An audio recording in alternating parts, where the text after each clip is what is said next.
got it. I just had it a minute ago.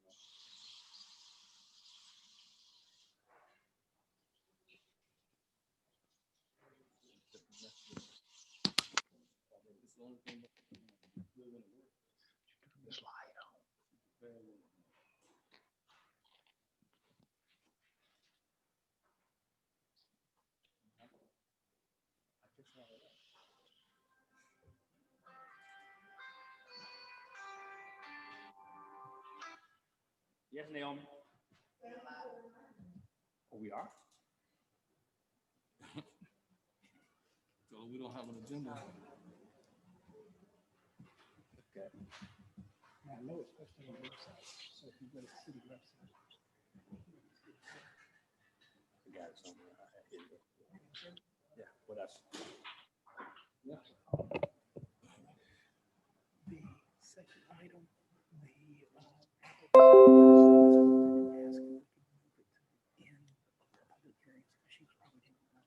Okay. Good evening, everybody. I want to thank everybody for coming out. We having a little technical problem here, but that's okay. We'll get together in a couple of minutes. I want to call to order of the Brunswick City Commission dated Wednesday, December the 2nd.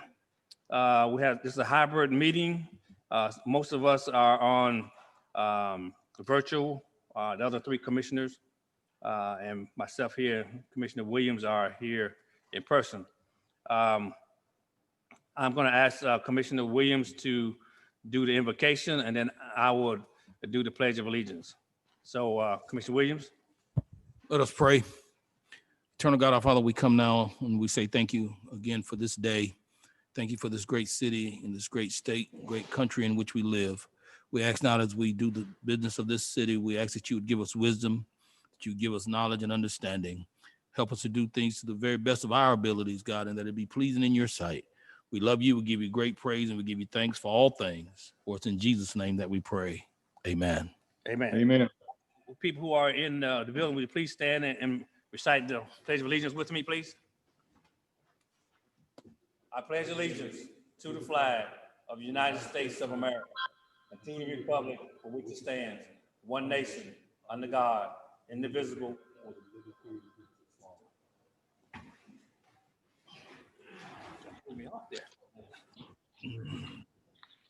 Okay, as we get started on our agenda for this evening,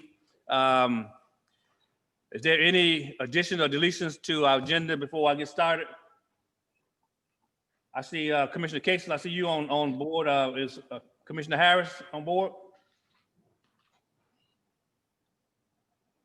Yes, Commissioner Harris is on board. Mayor Pro Tem Martin, are you here? Yes, she's on board. I can hear somebody saying something, but I can't hear the volume. Yeah, I'm here. Thank you, Commissioner Mayor Pro Tem Martin. Commissioner Harris? I'm here. Okay, thank you. And Commissioner Casey, I see you, saw you earlier. Here. We'll go right ahead. We will start with item number one. Well, first of all, is there any body have any public comment? Mayor Harvey, no one registered for public comment. We'll move right along. Well, item number one, public hearing, land use. We have conditional use petition number 20-05 from Coastal Animal Hospital, petitioning for a conditional use for 3389 Cypress Mill Road for animal clinic and animal boarding. Mr. John Hunter, our Planning and Zones and Codes Director, is presenting. Thank you, sorry about that. Thank you, Mayor. Give me 1 second, and I'm going to bring up the application so we can all see it.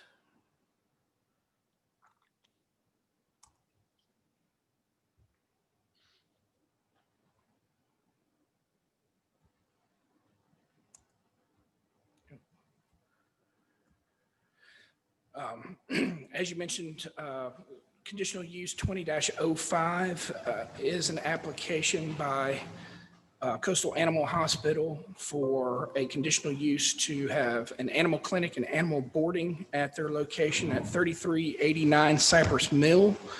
If we zoom in on the map, here you can see that location surrounded by the blue outline. It's an existing building. They would be doing some limited renovations to the building, but no additions to the outside other than a fence enclosure at the rear that would be an animal exercise yard. The existing zoning is highway commercial. Parcels to the southwest and east are zoned highway commercial, and parcels to the north are zoned R9 residential. Under section 2393E of the zoning ordinance allows conditional use for animal hospitals and or boarding facilities, provided that all boarding arrangements are maintained within a building and no noise connected with the operation of the facility is perceptible beyond the premises. According to the plan submitted by the applicant, all the boarding would be on the inside of the animal clinic. As I mentioned, the only item that they would be adding to the exterior would be a fenced area that would be an exercise yard. It would not be for boarding of the animals, just for the opportunity for them to get outdoors while they're boarding there. Staff recommended to the Planning and Appeals Commission that this application be approved as submitted, as all boarding will take place indoors, and that meets the requirements of the conditional use. Planning and Appeals Commission held a public hearing on this application on November 10th, and the Planning and Appeals Commission recommends approval of the staff recommendation. We do have the applicant here. Dr. Alan Tucker is with us this evening. So if you have any questions of me or of Dr. Tucker, we'd be able to answer them for you. Okay, any questions, commissioners? Yes, I have a question. I'm familiar with, I guess, Dr. Tucker's current location, which is in a pretty tight area. The fenced-in area that's being added, is it primarily or exclusively on a paved? It looks all paved back there. Is that correct? Yes, it's currently paved. Okay. My question then is, since dogs, when they typically go outside, they do their business. So I guess my question would be, how would fecal matter and other items be handled? I mean, I'm hoping they're not going to be washed off the paved area, that they would be cleaned up, and then maybe that area would be hosed off.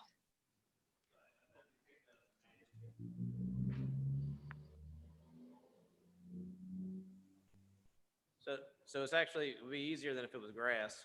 So they'd be picked up manually, or if need be, use a sponge or something to sop up the material and then thrown in the double bag, thrown in the dumpster.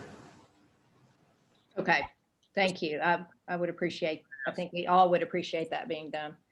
More difficult to remove all the material. It's easier when it's paved.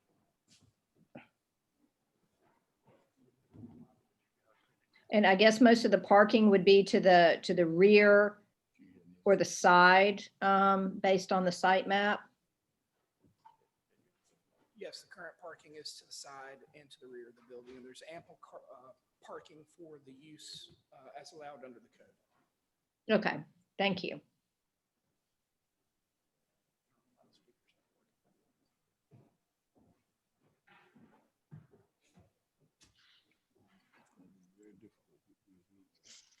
Evidently, Mr. Hunter, you can hear what she's saying?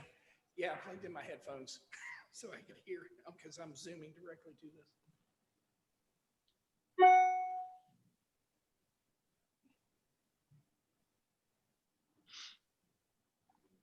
Can either one of them speak? Commissioner Martin, can you say something? Madam Pro Tem? Yes. Hello. Can you hear me? For some reason, we don't have any volume. Ah, okay. I hear a bird in the background. That's coming from Casey. Oh, I can hear everybody that's on Zoom as well as those that are at the actual Old City Hall, yeah. mhm. I'm getting it all also. Plus the tweets. Are they not able to hear us at all?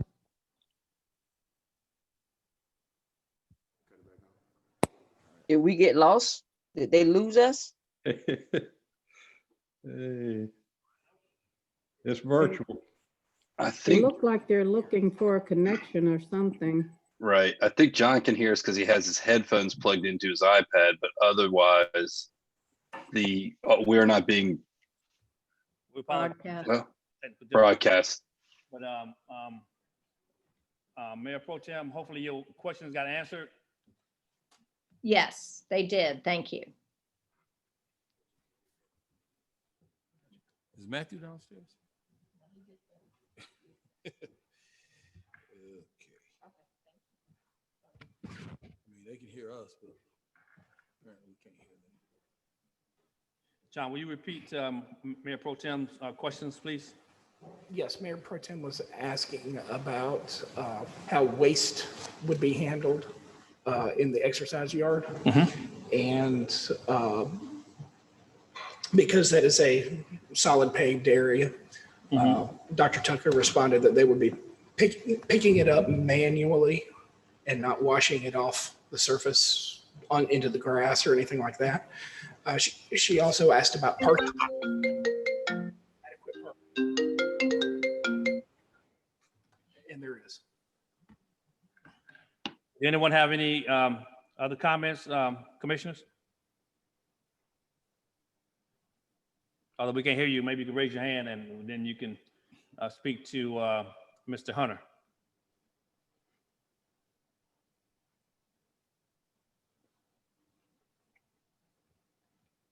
I don't think we have any other questions. Sorry. They said no other questions. No other questions? Okay, so what is the staff recommendation?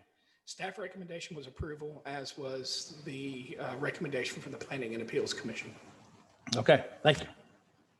All right, so this is a public hearing. So even though it is a virtual meeting, is there anyone who want to come forward and speak for or against the granting of this petition? If you want to, if you virtually, you can use the chat box and our clerk, Ms. Atkinson, will make sure your voice is heard, or we can maybe get you your what's called unmuted so you can be able to speak. If you're here in the Old City Hall with us, step forward, state your name and your address, and you have 2 to 3 minutes.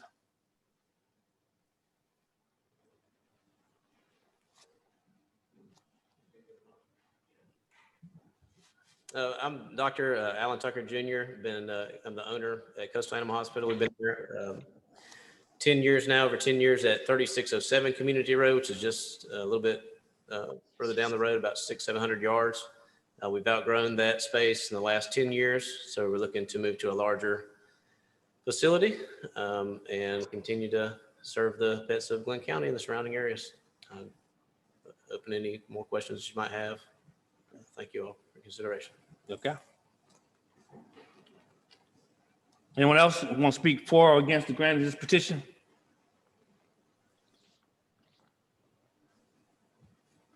Harris is what she's saying. I don't know who.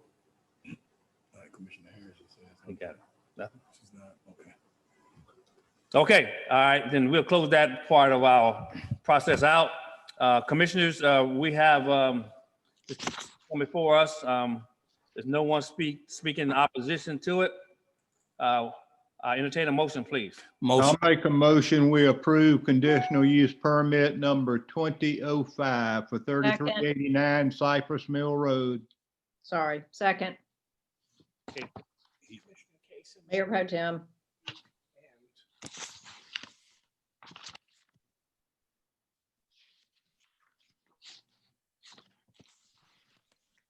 Then probably motion second for the approval of this petition, granting this petition.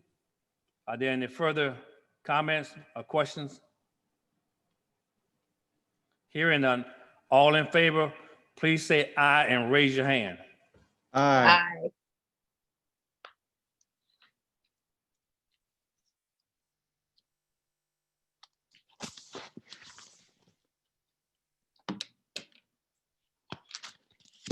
Aye from Mayor Pro Tem, Yes.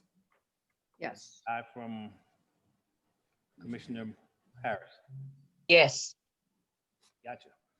Okay, it's, those who want to disagree can have the same right, opposing?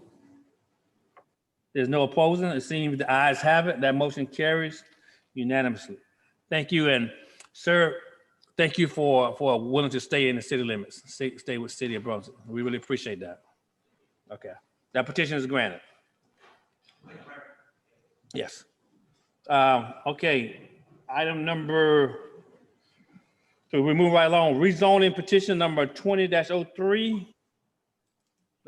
That's one you want me to skip, but Yes, just for those you may skip that one. online, the applicant for conditional use, I believe it's 2006. The next item on the agenda was running late, and she let us know and asked if she could be moved to the end of the planning actions. That's fine. So item number 3, rezoning petition number 20-03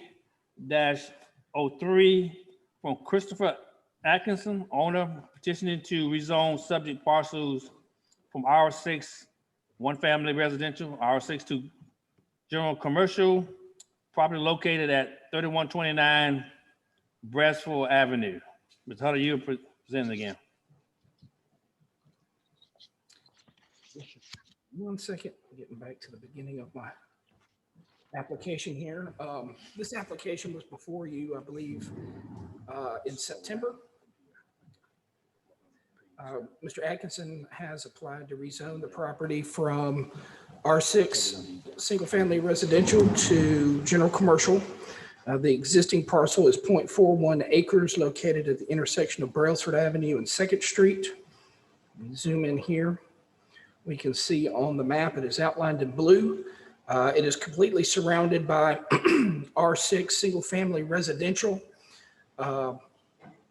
The original staff recommendation for this application that you heard at your September meeting was that this should be denied for the creation of spot zoning. The Planning and Appeals Commission recommendation at their September 9th meeting was that the rezoning be approved with conditions. Those conditions were a vegetative screen be added along Brailsford in addition to the proposed fence to soften the view from the residential properties, and that staff be instructed by the City Commission to initiate rezoning of the National Guard Armory and the Joint Water and Sewer Commission property adjacent on Brailsford from R9 to general commercial. This rezoning would eliminate the spot zoning concerns and be more consistent with their use and proximity to Norwich Street. The City Commission held a public hearing on this application on October 7th, 2020. Discussion centered upon impacts on nearby residential areas, issues with junk vehicles, vehicle lengths of stay, and how the vehicles were processed. During the public hearing, Dave Bowers, the chair of the Planning and Appeals Commission, based on concerns from the City Commission, recommended that there be consideration of restricting allowed uses during the rezoning so that only uses that would be more compatible with residential be allowed at that location. The City Commission deferred action to the December 2nd meeting and instructed staff to initiate rezoning of the National Guard Armory and the Joint Water and Sewer parcel, and for staff to consider uses within the zoning to restrict. The next two applications that you will hear are the rezoning applications for the Joint Water and Sewer and the National Guard Armory property, as y'all instructed. At the end of the staff report, we did go through and consider a number of items to strike from the general commercial code. that would be less compatible with the surrounding housing. They are highlighted in yellow, beginning on page A5. The the uses that were recommended to be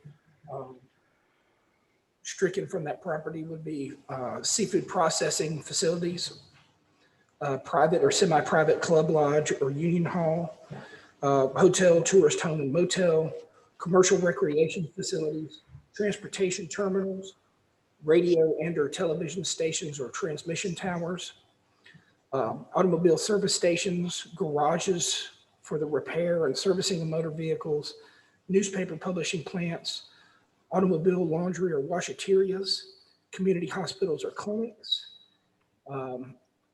educational facilities related to the hospital, single or multi-story dormitories for staff at a hospital, and public or private care homes. Those were seen in uses that would be too intense to be next door to residential properties while still allowing some general commercial activities to take place.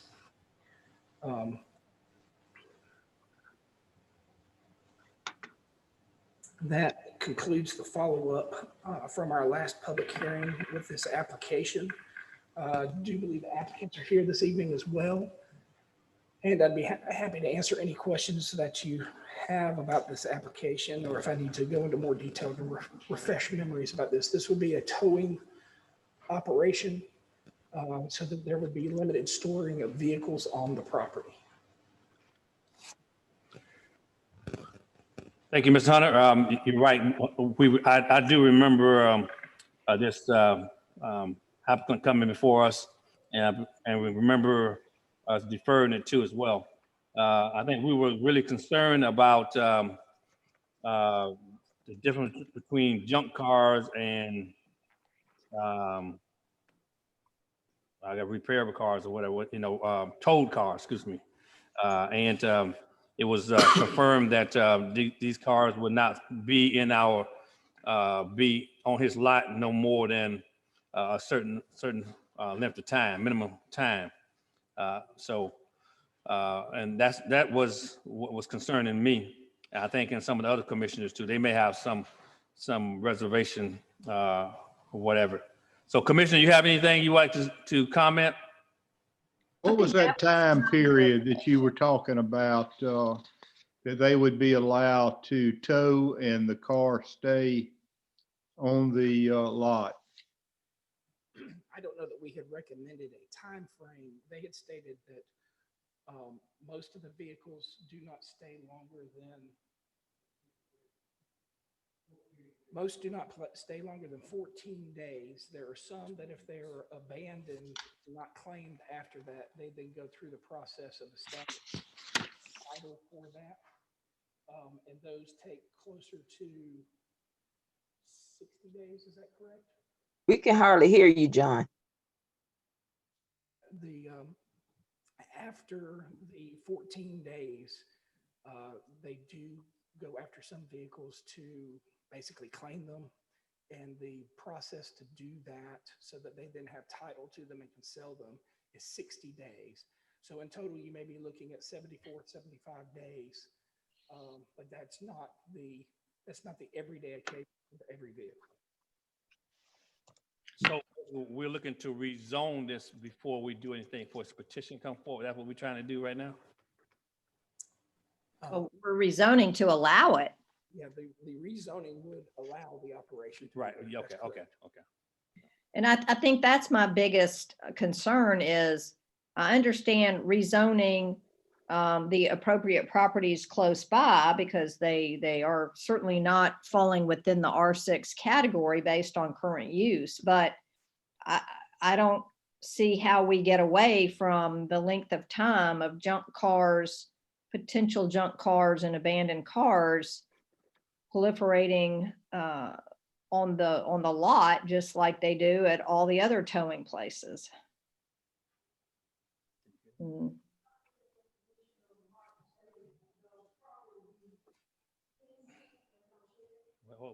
Wait. We can't hear We whoever can't. that is. Can I answer a question? Can't Can't hear. John, can you not hear us and being broadcast throughout City Hall? I get feedback from microphones, so it's still a little difficult. You might want to try unplugging your device from What? that might be the audio might be going through your device. Okay. Commissioner Martin. Can y'all hear us now? Yes. Okay. All right. Commissioner Martin, would you restate your concerns, please? But we can hardly hear John. My concern is, it's great that we're taking care of the spot zoning issue because we're potentially going to approve rezoning from R6 residential to GC on these other two parcels, which are clearly fall more within the current use of a general commercial property, but it's not solving the problem with the proliferation of junk vehicles and potential abandoned vehicles that have been towed, which has been, that's the pervasive problem. Well, I think, Commissioner, I think that they will be getting rid of a lot of our abandoned vehicles and the towed vehicles. How? Why? They're a towing company, though. They're a repository until the owner comes and claims their vehicle. Right, well, at least it's not gonna be right there on our streets all the time. They have a process, there gotta be a process to get rid of them. I just see it as a process. Versus leaving them in people's yard to be junked up. Well, I mean, typically a person who's got a junked vehicle in their yard is not going to call a towing company to come get it. True. And that was my thing I was about to state is basically the vehicles that, from what I'm understanding, that they'll be towing will be things that police or someone called them out to tow. Individuals come and reclaim their vehicles. If not, then they go through the process of getting a title so that they can dispose of the vehicle by selling or whatever means they need to in order to move it off the premises. Which the process, John said, takes about 60 days. Something of that nature.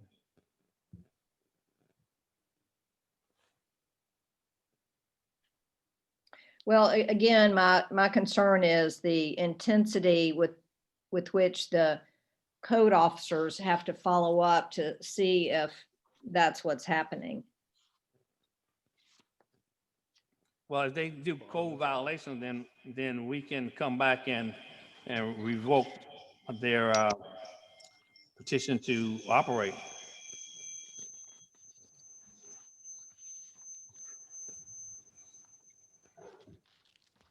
So how has Mr. Hunter found that to work over the years with different towing companies? I will say we have had problems with towing companies. We've not had problems with Mr. Atkinson. We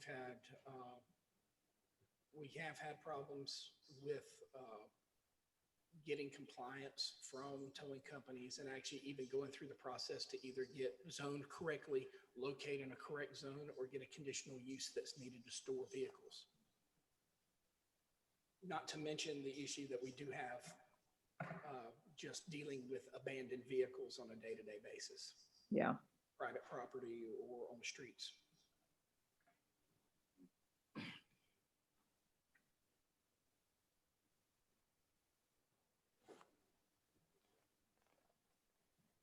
So Commissioner, any more questions?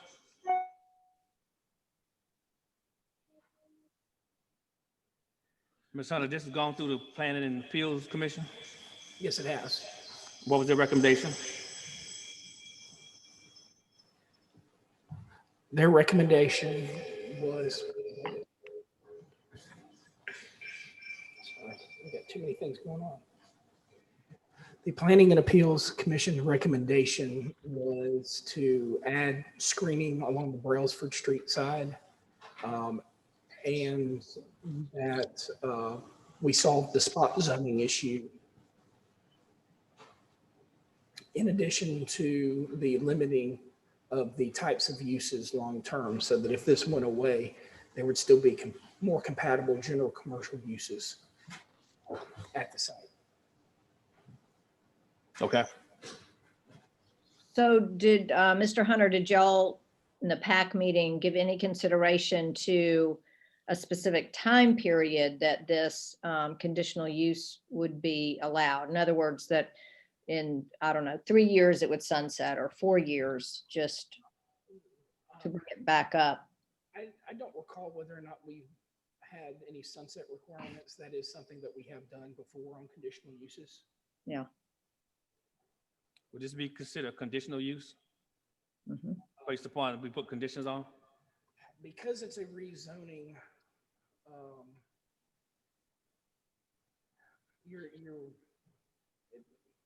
it could be, would be what's called a conditional zoning. Yes. It just says rezone the RZ, Right. rezone from R6 to GC. And But then wouldn't he still have to come forward with a conditional use permit or not?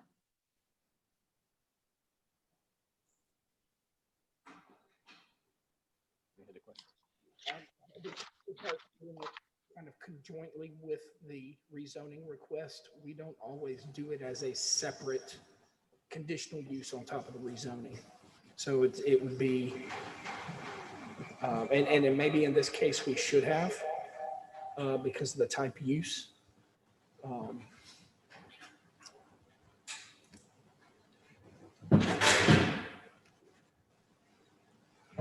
Okay, is the planning and zone, planning appeals commission here? Is anything, Chairman Bowers is here, yes. Mr. Bowers, anything you'd like to say concerning this? Your recommendation, sir? Yes, your committee. Again, I think I might have voted against it.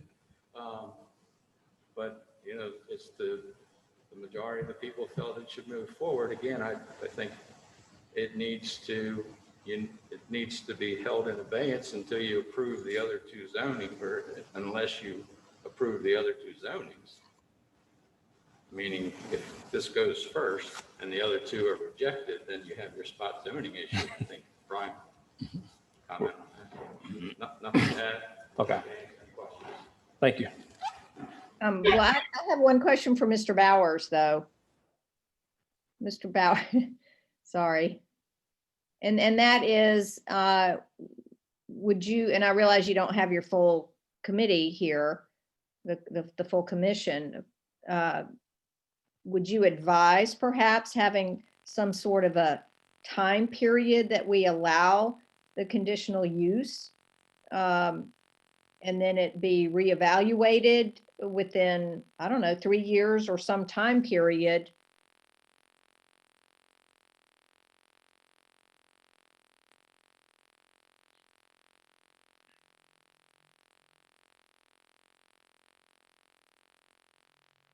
If the commission feels that, the city commission feels that, you know, maybe that's a better approach, then, you know, we could certainly support that if asked.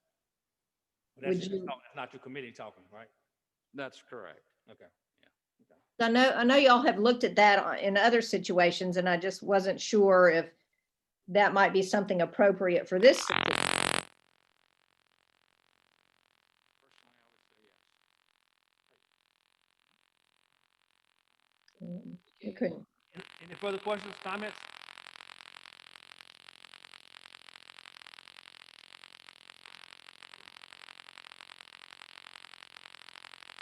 We're gonna get technology together one of these times in a little bit, I guess, hopefully.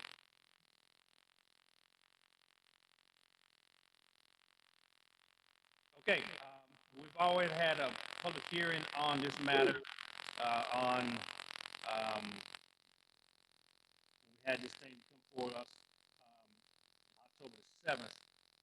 However, we're back here again to have a public hearing on it again. So, Commissioner, if you don't have any further questions, I'll open up for public hearing. All right, open it up. So, thank you, Director Hunter. So, this commission is opening up to public hearing on this matter. See about granting this petition. Anyone would like to speak for or against the granting this petition, step forward. State your name and your address, and you have 2 to 3 minutes. If you are attending this meeting virtually, please either raise your hand or raise your chat, put it in the chat, and our clerk will make sure that your what's called is discussed, presented to us. So now the floor is open now for anyone who wants to speak for or against the granting of this petition.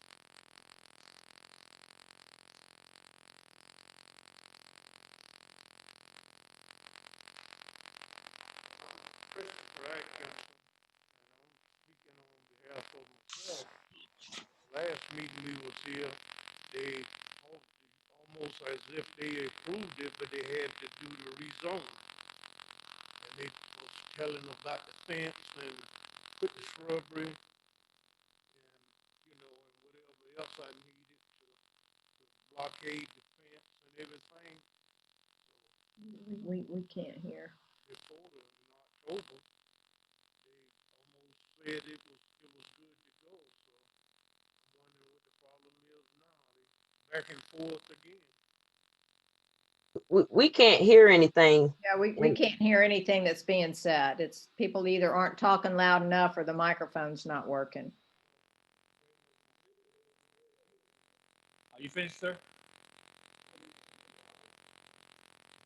Commissioner Martin and Commissioner Harris, we did not hear what you had to say.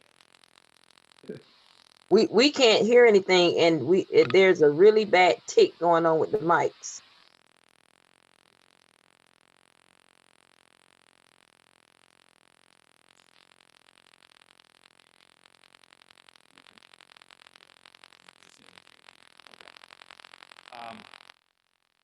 Anyone else speak for or against the granting this petition? Please step forward. There's a lot of static. We can't hear anything. Audrey Gibbons, 2009 8th Street. What Mr. Atkinson was sharing that Commissioner Casey asked him to bring an exhibit back to show how the building would be eradicated, and he does have a exhibit with the vegetation on Bradford. The area is fenced in, private fence all the way around with entry from the lane, and then the office is in the front parking on 2nd Street. He has an exhibit if you would like to see it. That's what Commissioner Casey asked for the last time to see how the finished product would look. Was that submitted with your petition? So he thought it was great tonight.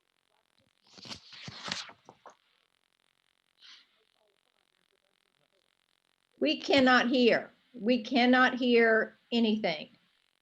Commissioner Casey asked for an exhibit of physical picture of how the building will be built on the property. And it's a vegetation on Bradford. And it will be vegetation on Bradford. The property will be private fence in. He owns a towing and recovery. So the only cars he gets is when the police call and say there's an accident, or someone, the insurance company call and say they need roadside assistance. Other than that, he's not just towing cars. So that's why the process, and when you wait on the insurance company and the police reports, that's the time frame that we're working within.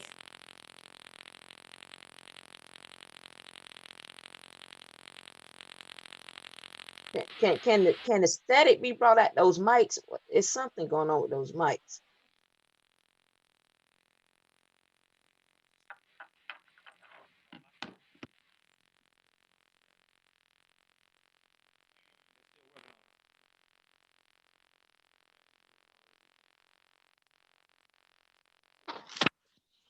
like me to repeat that again, Commissioner Martin?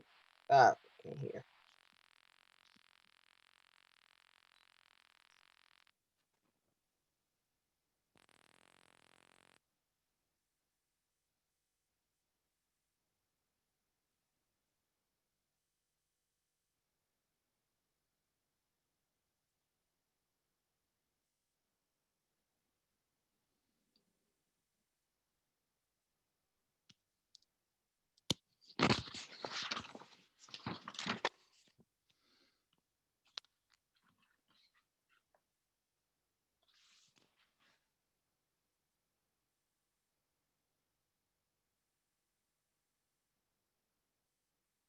We are having Cullen try to check the connection. I think we've lost the connection from City Hall at this point.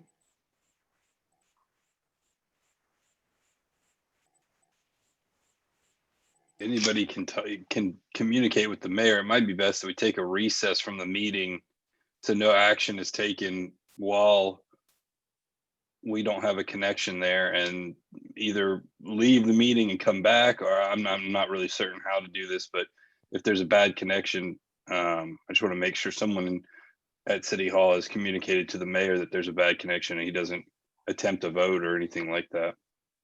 The connections, I think, are fine. There is a physical problem with the microphone and audio system down in the courtroom. Got it. I can hear everything. There's some static from time to time, but I'm able to hear most of it. Brian, I did have the volume turned up on my iPad so the mayor could hear what you said. And Matthew is there and he is also assisting as well. Mayor Harvey just said they're going to get onto Zoom because they'll just be on Zoom since everything, they can't get any. They can't hear us and we can't hear them.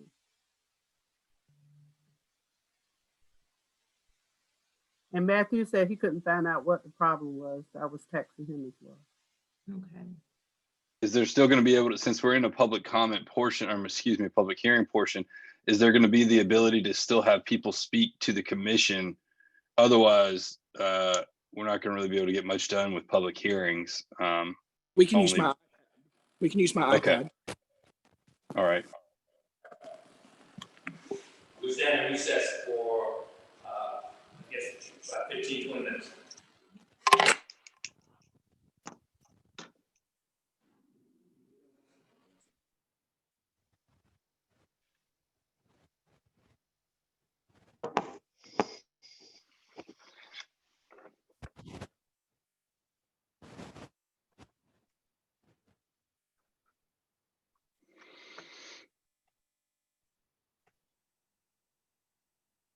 Did he recess the meeting? Yes, Yes. Oh, okay. 15 minutes. It is almost 5:45.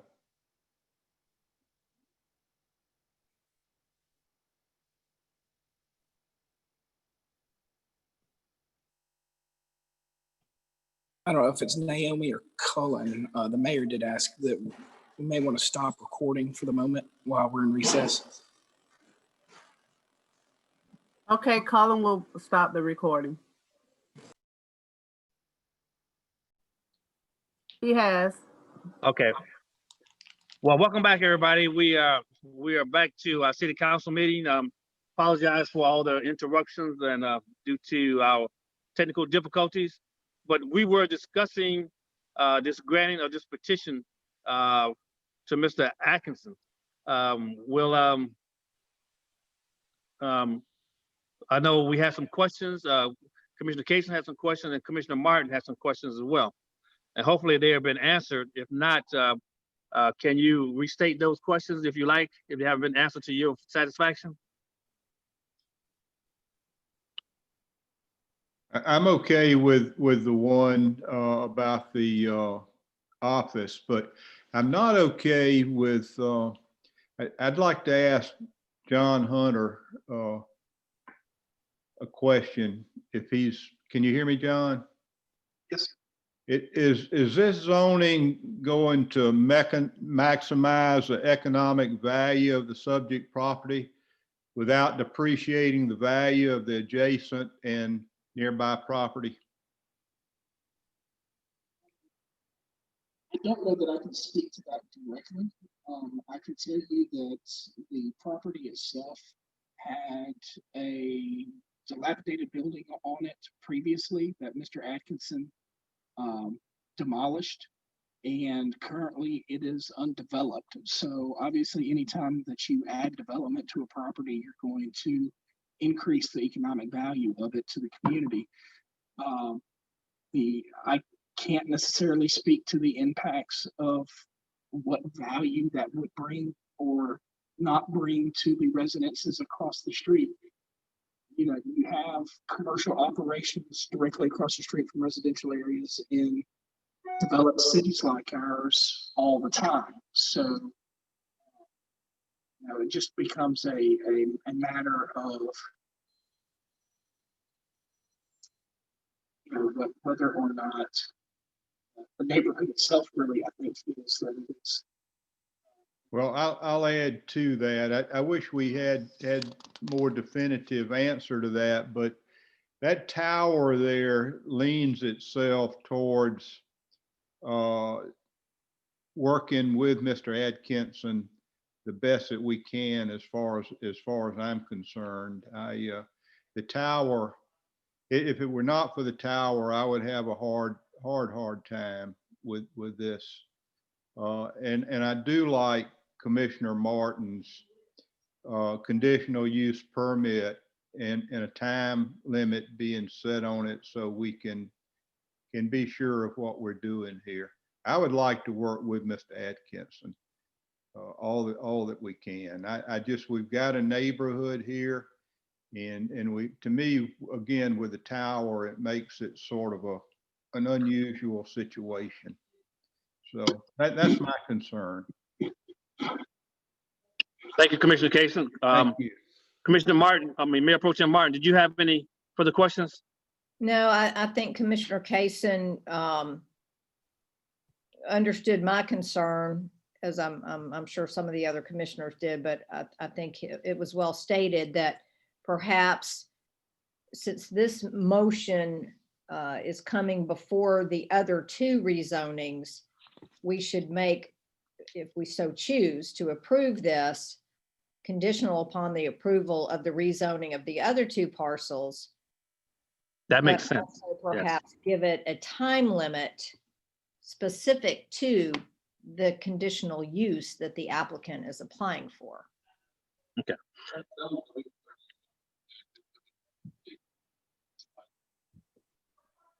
So I don't know if our city attorney needs to word something that we then put forward as a motion, or do we need to come back to this after the other two are approve or disapprove? It might be best to go ahead and make the decisions on the other two rezoning and then circle back to the Atkinson. You know, pending any issues with the other two, you could still, if you did not seek to approve the other two, you could be potentially looking at spot zoning, still looking at spot zoning. So from a timing standpoint, I mean, I don't know, I can't predict how you'll vote on the next two, but it might be best to vote on those two or consider those two and then come back to Mr. Atkinson. so This are we is, through with the public hearing portion on this? Do we, as a commission, need to make a motion to defer this until after, within the same, keep it on the agenda, but let the other two rezoning petitions come forward to be determined before we come back to this? That might be a good idea, Mayor Pro Tem. One of the reasons why is because it's only because we can look at it as, if we had to put his petition down further and they came before, we wouldn't be dealing with this issue. So, and that's just being fair to Mr. Atkinson. That might be a better thing to do. Since we are into our public hearing part of this, And I know everyone, hopefully they heard what Miss, Gibbons. Gibbons. yes, what Mr. Atkinson and also the other young lady who spoke. Miss Gibbons. Ms. Gibbons, yes. Ms. Gibbons spoke that that was taken in consideration. And I will allow them to come back and speak again as we circle back, if that's the will and pleasure of the commission. Well, then I'll make a motion, if it's appropriate to do so, that we temporarily defer this issue until after we've heard the rezoning petition number 2005 and 2006, and then we come back to the rezoning petition 2003 within the same meeting. Second. Okay, motion second for us to defer this until to come back after we hear the other two petitions for zoning. Are there any further comments or questions? Hearing none, all in favor of this motion, please raise your right hand and say aye. Aye. Aye. Opposed at the same right?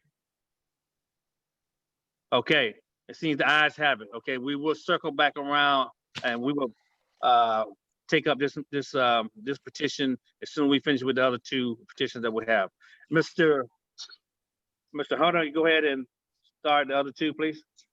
Please read them out, please. Yes, I will. Rezoning petition number 20-05. This is at 1111 First Street, commonly known as Georgia National Guard Armory. The subject also comprises 6.82 plus or minus acres. It is currently zoned R6.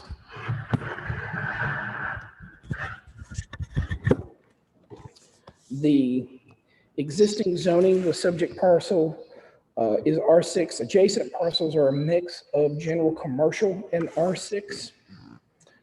The Brunswick City Commission has requested that staff initiate the rezoning of the property to general commercial. It's the intent of general commercial zoning district to be developed and reserved for general business purposes. The regulations which apply within this district are designed to encourage the formation and continuance of a compatible and economically healthy environment for regionally oriented businesses, financial service, and professional uses, which benefit from being located in close proximity to each other, and to discourage encroachment by industrial, residential, or other uses considered capable of adversely affecting the basic commercial character of the district. As y'all know, when we consider rezoning, we roll back to our comprehensive plan. This area is in the Newtown character area. It is in the Norwich Street corridor, which is a largely a commercial corridor, and is recognized within that character area as such. Land uses along the Norwich corridor tend to be commercial or institutional in nature, with outdoor storage such as automobile sales and buildings situated directly adjacent to the street in some cases. The vision for this area long-term is revitalized, diverse, urban single-family neighborhood with quality infrastructure. Neighborhood parks will be improved by additional amenities such as benches, lighting, walking paths, and playgrounds. The neighborhood will continue to be mixed use. Appropriate land uses envisioned in the comprehensive plan include single-family residential, neighborhood-scale commercial development, especially along corridor and MLK, which should be developed in a Main Street fashion with buildings fronting streetscapes and parking to the rear, community facilities, multifamily development, townhouse development, and mixed-use development. Rezoning the parcel to general commercial will be more consistent with the Norwich Street corridor and reduce the potential for use conflicts that can occur when residential zones intrude into commercial corridors. The staff recommends approval of the rezoning.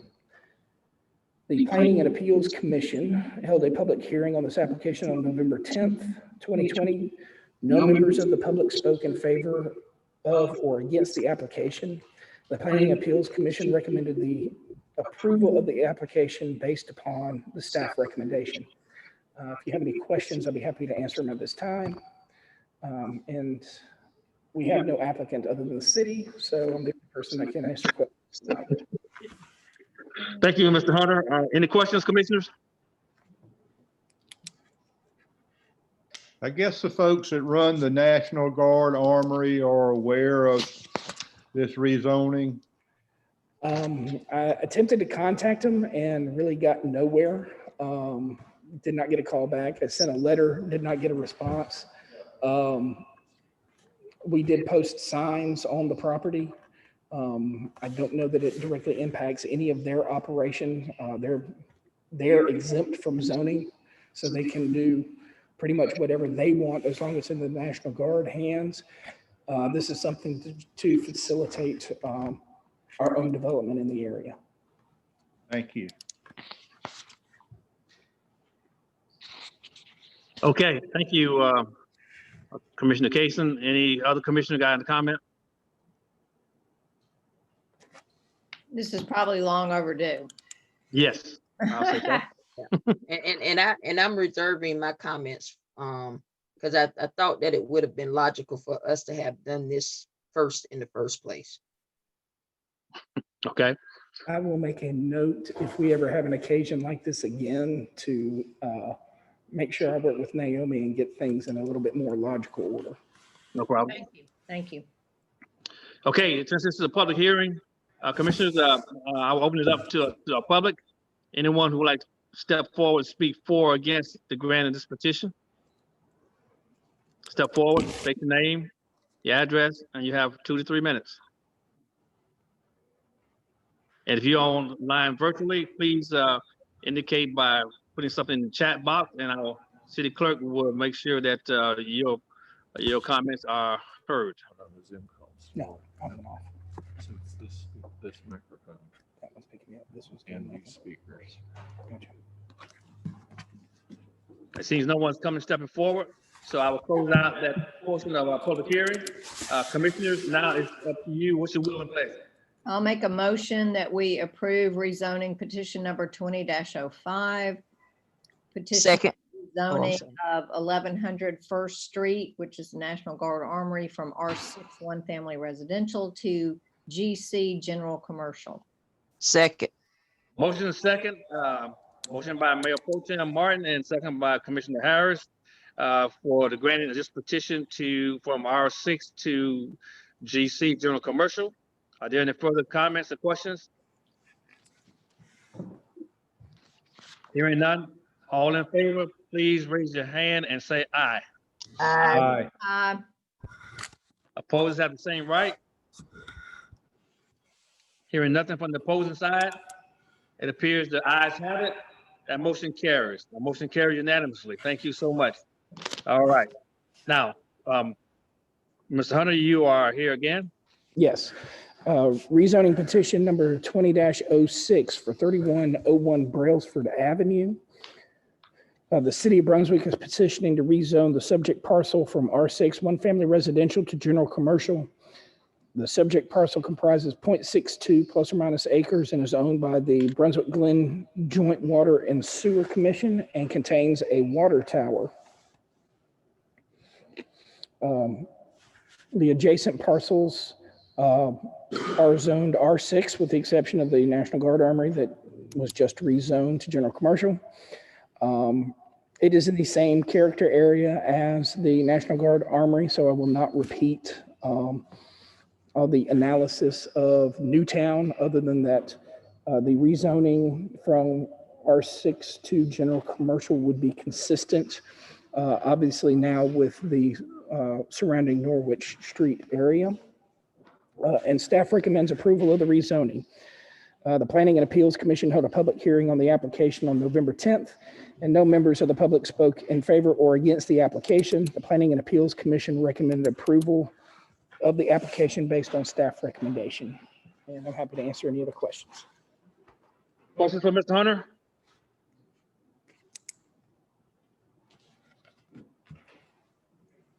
No questions? Okay, we'll open it up. It's a public hearing. Open it up for anyone who'd like to speak for or against the granting of this petition. If you are here, please step forward, state your name and your address. You have 2 to 3 minutes. If you're online virtually, please indicate your comment in the chat box, and our city clerk will make sure your comment get raised in this commission.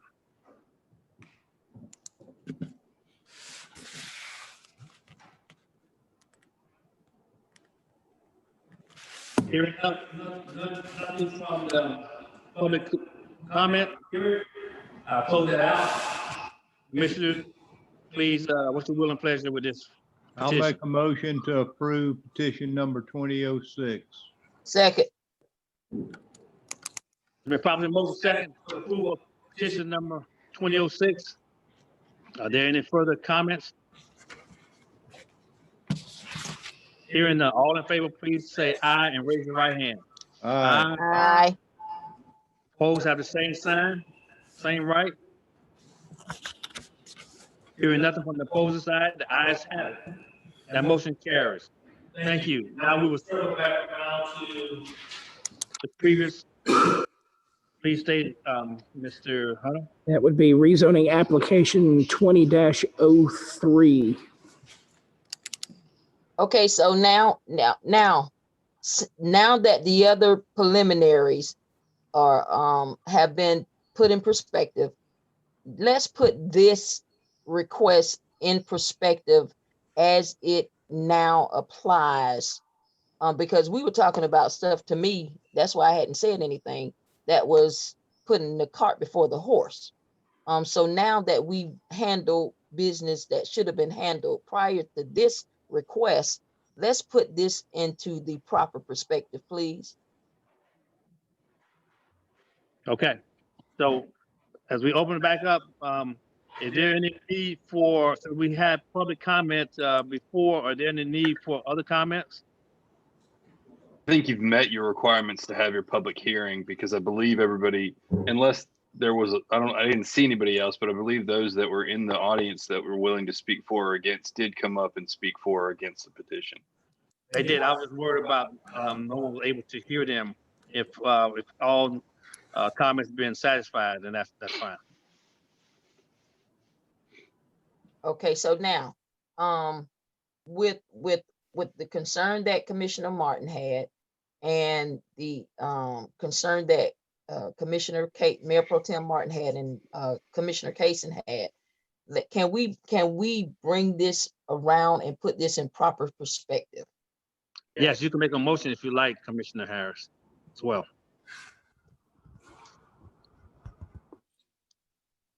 Okay, I'm just wanting them to restate, based upon where we are right now, what we've just voted on, and this property now being within that required zoning, and now it would not be considered spot zoning.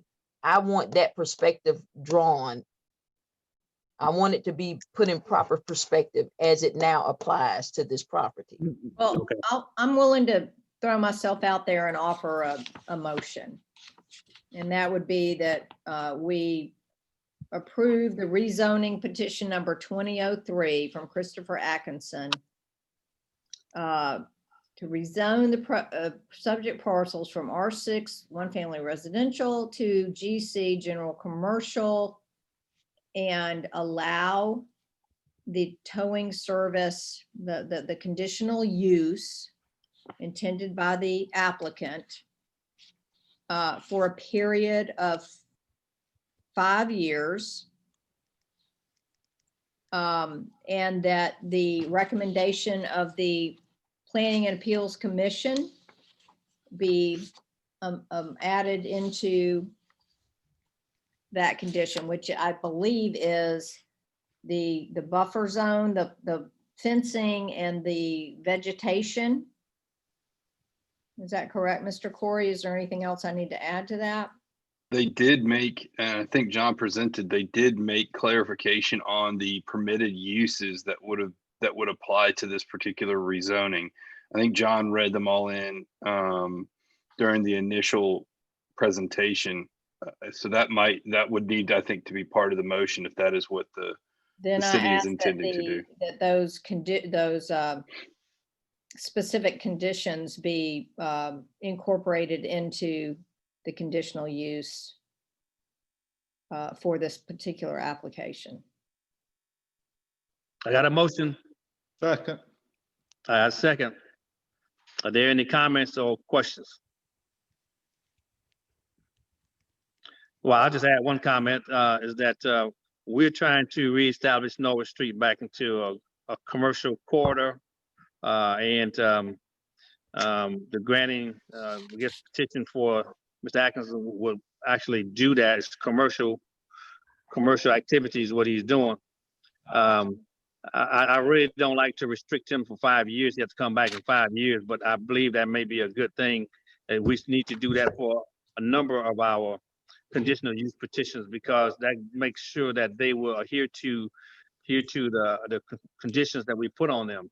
So maybe that is one good thing that we're going to start doing, maybe for our conditional use permits, and that way we can ensure that compliance is in order. Well, we could add this to, I think that's a good point. We could add this to the ordinance study that we're doing now and the work that we're doing on them. I think that might be a good thing, I Commissioner think Caker. it really strengthens this whole thing.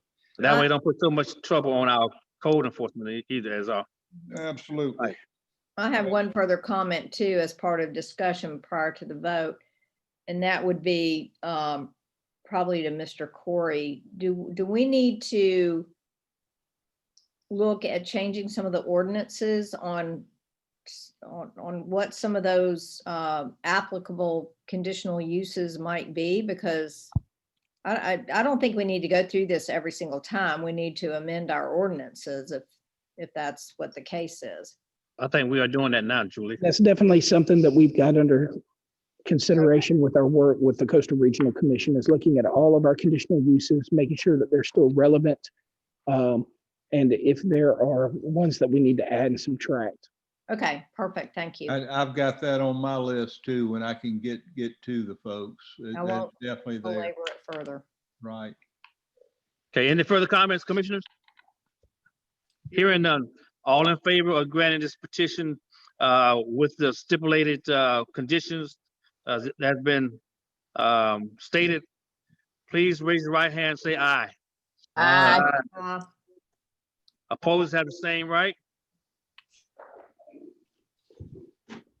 Hearing none from the opposing side, I believe the ayes have it.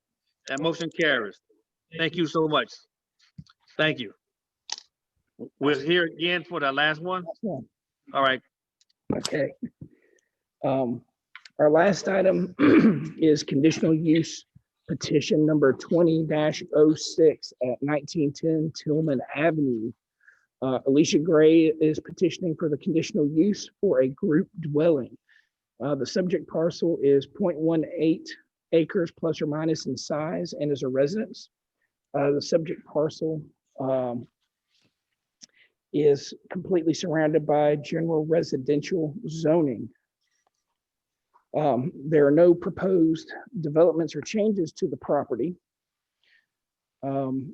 Section 23(6-3D of the zoning ordinance allows a group dwelling within the general residential zone with the approval of a conditional use. A group dwelling is defined in the zoning regulations as a building or portion of a building occupied or intended for occupancy by several unrelated persons or families, but in which separate cooking facilities are not provided for such resident persons or families. The term group dwelling includes, but is not limited to, a rooming house, apartment, hotel, fraternity or sorority house, YMCA, YWCA, or YWCA. A hotel, motel, or tourist home shall not be deemed to be a group dwelling as herein defined. The applicant proposes utilizing the residence as a home for children who have aged out of the foster care system and are still in need of housing and support. Staff recommended approval of the conditional use with the condition that the fire marshal establish maximum occupancy for the residents. The Planning and Appeals Commission held a public hearing on this application on November 10th, 2020. There were many questions for the applicant about the operation of the house as a group dwelling. The applicant clarified that the program will provide housing for 5 to 7 boys aged 15 to 21, and that there will be supervision on site 24/7. Transportation will be provided either through contractors or through the Department of Family and Children's Services. The residents will not have vehicles at the site. The program will hold license from the state of Georgia, and that the residents will still be under the care of the Department of Family Services. Currently, there's no facility in Glenn County for boys in this situation, and they are unable to stay in their home community. Based on the operational information provided by the applicant, the Planning and Appeals Commission recommends approval of the staff recommendation. We do have Ms. Gray here, so she is able to answer any questions about the operations or any other items that you have, and I'm available as well. That concludes the staff report. Okay, questions, commissioners? Me. I have a question. How does this differ from like Safe Harbor? So Safe Harbor has children up to that age 15, if I'm correct. Ms. Gray can probably answer this a little bit more correctly than I can. They're providing a service that Safe Harbor currently does not. And does this property, I'm assuming this is a 501c3 and therefore tax exempt, and this pulls this particular property off of the tax revenue list. Did you hear what her question was? I did. Is you have a 501c3 that'll operate this? That is correct. Yes, yes, it'll be a 501c3. And how do we get around the continuation of that? Correct. Well, I think we need to look at what other communities might have done, and that is that nonprofits and churches and other such entities still pay a portion or some percentage of the tax as opposed to totally being tax exempt. Yeah, I think we need to look at that because there are a number of churches in our city that have taken property off our tax roll, which means now we have to keep our property tax value or our millage rate so high to try to continue to provide services. And it's really causing a problem for us here in the city. So that might be something we need to talk to GMA about and see about how we need to go down that road to try to at least alleviate some of the pressure from the homeowners who have to continue to pay that property tax when others houses and other things are taken off our tax rolls.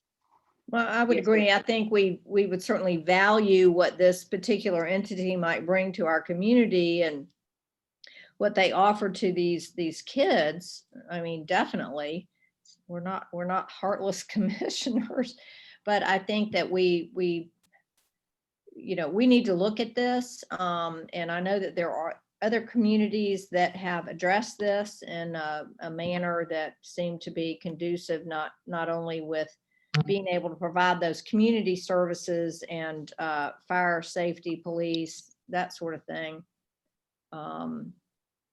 But, being able to provide the services that are still needed within the community as far as nonprofits and churches go. I totally agree.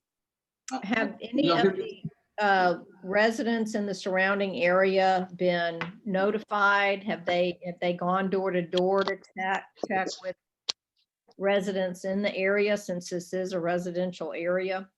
I talked to William Kitts today about this, and they did discuss it at their NPA, and of course they've been limited in what they could do, but the neighborhood did get asked about this, according to William. Was there an outcome? And nobody objected to it. okay. I had a question for the owner, if you all can hear me. I was asking, and I want to know specific, do you own the property or does a nonprofit own the property? You can't hear. So you own the property. Okay. So if you own the property and the nonprofit does, even though you have a nonprofit in the building. Still will pay taxes, yeah. Mhm. it's still subject to- We didn't hear the question. The question was, did the individual or did the nonprofit own the property? If the individuals own the property, then the property is still subject to city taxes, just like any other property would be. Now, if the nonprofit owns it, that's a different situation. So her answer was that she owns the property. As an individual. Yes. Okay. That makes a big difference. Yes, it does. Any further comments or questions, commissioners?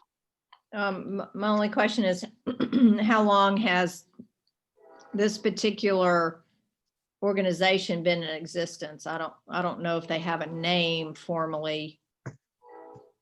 We or do, not. it's turning pieces to piece. Oh, it's that's right. I'm almost- sorry. Yeah. Oh, sorry.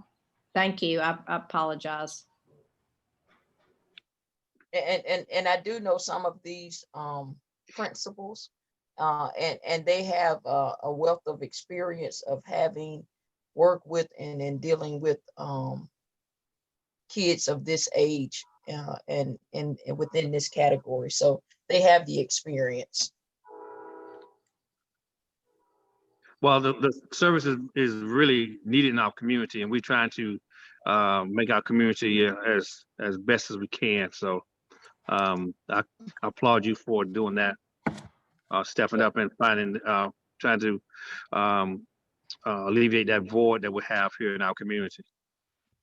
So and my only question would be safety precautions that are being implemented. What's the depth of the safety precautions that's being implemented? Are you stating as it relates to the children? As it relates to the children, as it relates to the children in the community period. Well, the age group is from 16 to 21. These children are basically aged out of foster care, but if they've been in foster care for that extensive time, more than likely the Department of Family and Children Services is their family. So bringing them back home or keeping them in Brunswick, Georgia, is just to establish them residents, but also a normacy for them to be able to live on their own and not become homeless upon leaving out of foster care. And there will be someone there that is going to be on staff supervising at all times to ensure of the people to ensure the safety of the children that are residing in the home and also the neighbors. Okay, so that was my question. So these are not going to be behavioral problem kids or kids with some other history that could be potentially dangerous. They are not. Okay. And there's a staff recommendation. It looks like that the fire marshal would establish some sort of maximum occupancy for the residents. Has that been done?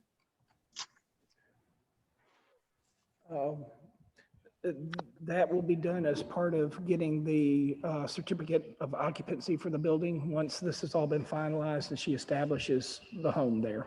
Okay. Part of the reason for that is because they have to move in and have everything set up and ready to go. She has consulted with Tim White, the fire marshal, already, and they've got state requirements that they've got to meet concerning the fire safety within the house. Thank you. Okay, commissioners, any further comments or questions? I want to thank the owner for coming in and sharing with us some of the help us with these questions that we have. Any other further questions for the owner or Mr. Hunter? Hearing none. Thank you. Thank you. Okay, since this is a public hearing, we will open this up to the public. If people that are here, anyone here would like to step forward and speak for or against the granting of this petition, please come forward, state your name, your address, and you have 2 to 3 minutes. If you're online with us virtually, please indicate in the chat box, write your comment, and our city clerk will make sure that it is read to this commission to be considered.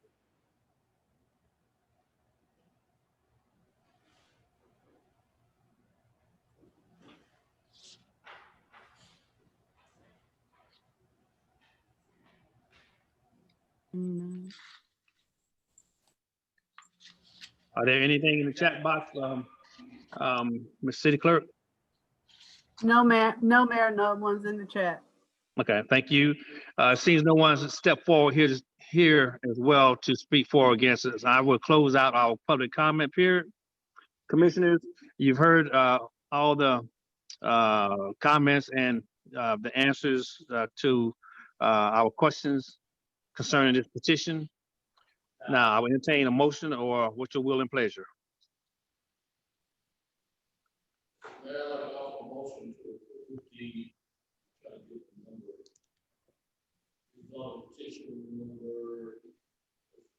Can barely hear. So I'd like to offer a motion to approve the rezoning petition number 20-06 as presented. second, Is motion second for the approval of petition number 20-06. Are there any further comments or questions? Hearing none, all in favor, please say aye and raise your right hand. Aye. aye. Opposed have the same right. Hearing none from the opposers, I believe the ayes have it. That motion carries. Thank you.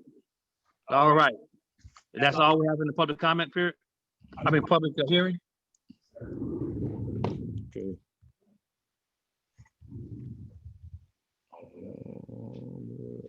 Actually, the next alcohol. public hearing as well. Alcohol beverage. Okay, will Alcohol someone license. please read our next item, please, for me?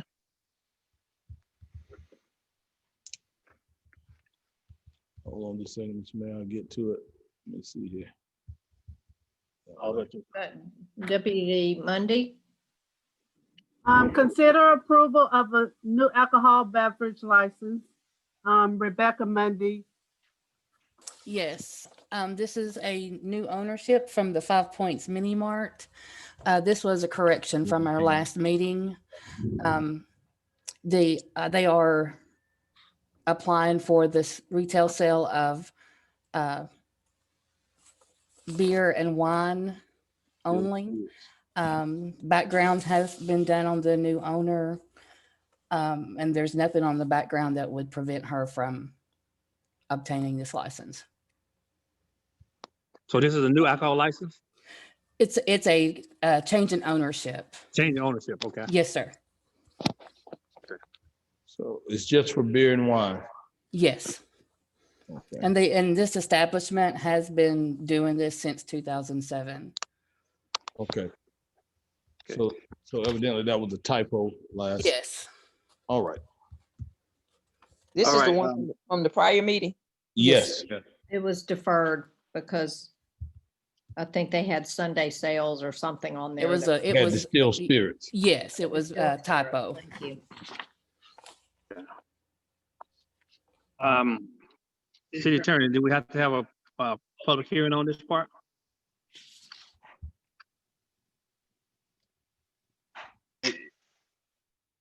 It is a change of, it's only a change in ownership? Yes, Yes. it doesn't matter. We can do it anyhow. Yeah, we usually have a, yeah. Okay. All right. Any questions on this, this petition for a change of ownership of alcohol license? All right, we'll open up to the public for a public hearing. Anyone to speak for or against us granting this alcohol beverage license?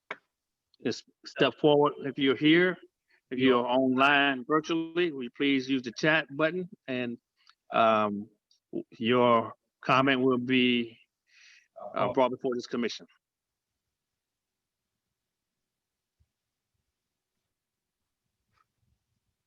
Madam Clerk, anyone's in the chat box? Chat No room? one on chat, Mayor. Thank you. Commissioner, seems that no one's here has voiced an opinion about it, either for or against, and no one in the chat room as well. What's your will and pleasure? Motion to approve as presented. Second. Motion second for the approval of this alcohol beverage license. Any further comments?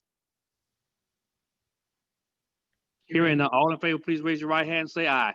Aye. Opposed have the same right. Hearing none from the opposing side, I believe the ayes have it. Therefore, that motion carries. Thank you. All right, someone please read the next item. The next item on our agenda is under updates for Leah King Banna, Executive Director of Keep Golden Owls Beautiful, to give an update on the Keep Golden Owls Beautiful efforts. Okay. Golden Island. Good evening, everybody. Can you hear me okay with my mask on? Yes. Okay, great. Yeah. We appreciate the opportunity to come and just give a brief update of what Keep Golden Owls Beautiful has been up to during the global pandemic. Our volunteers and partners and supporters have been very busy. We've been securing grants, picking up litter, and working on community betterment projects.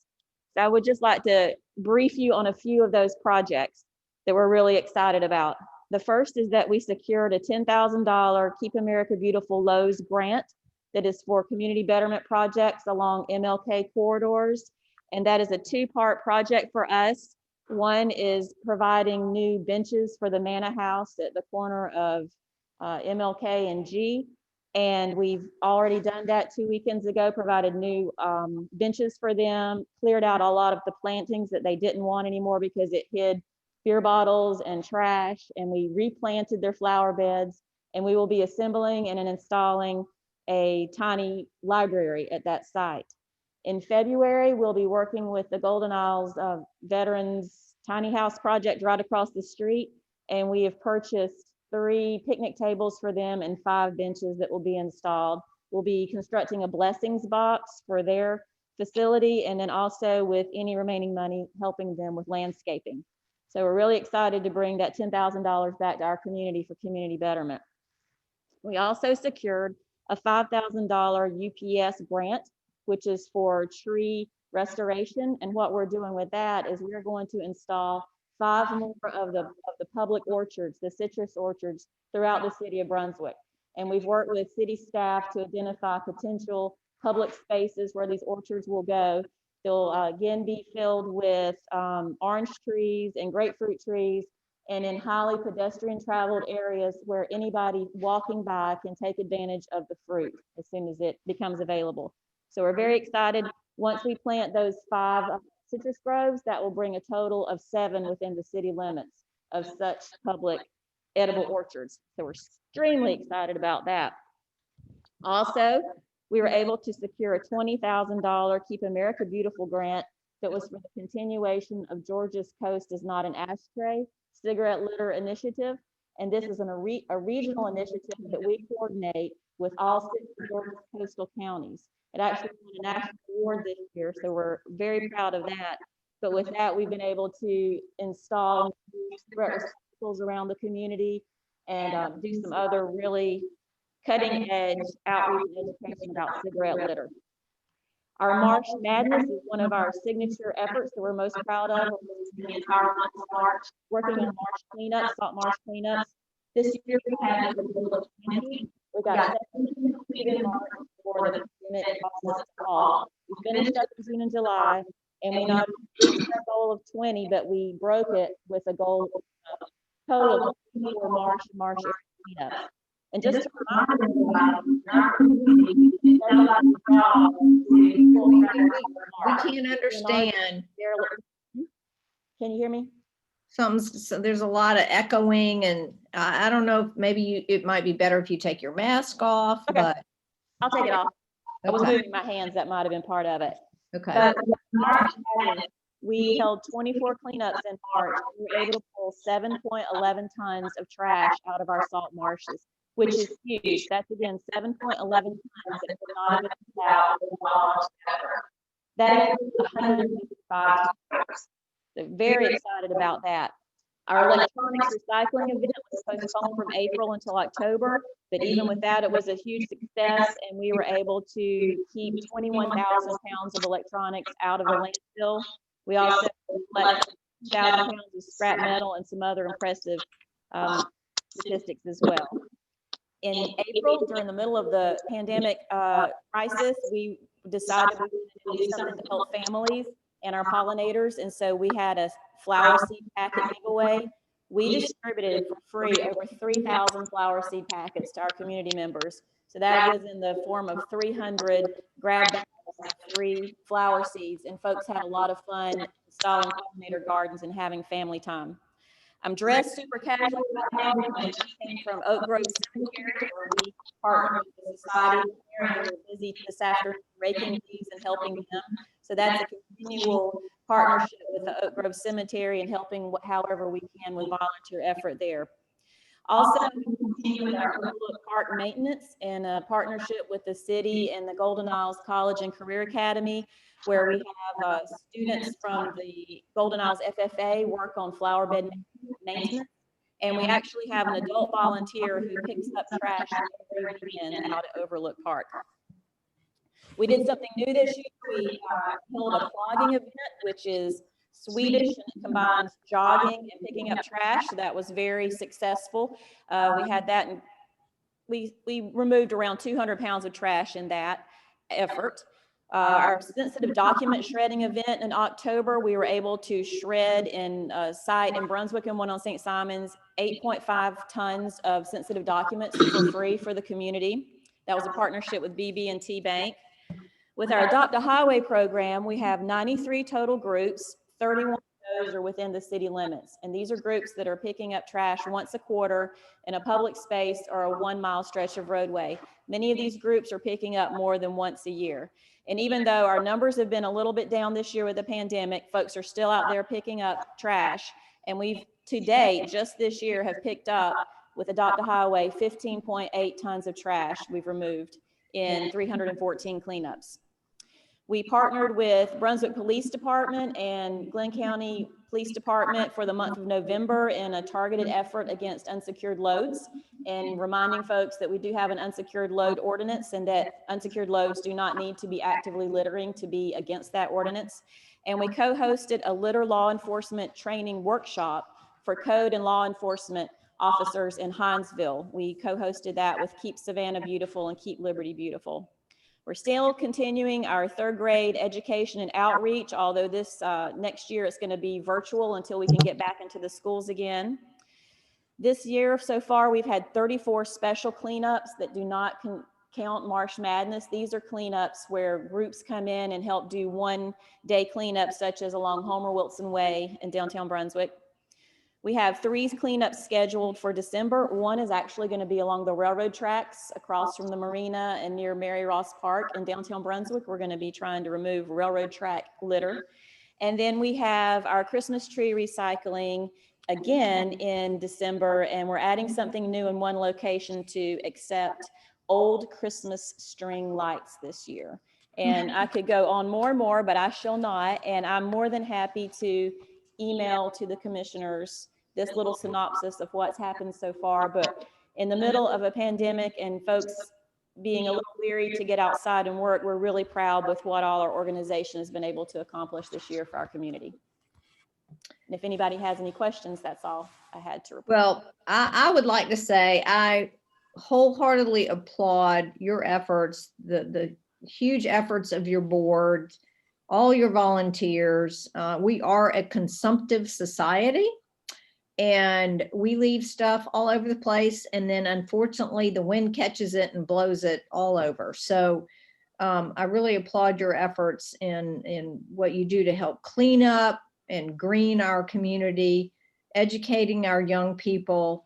I know Commissioner Harris has been hugely instrumental in our cleanups twice a year. And I feel like we should make every effort we can, even during the pandemic, to continue that effort and have the buy-in with some of the rest of the community as far as having dumpsters out there, engaging our city public works and sanitation folks to keep rounding up what needs to be rounded up, because it is a daily issue.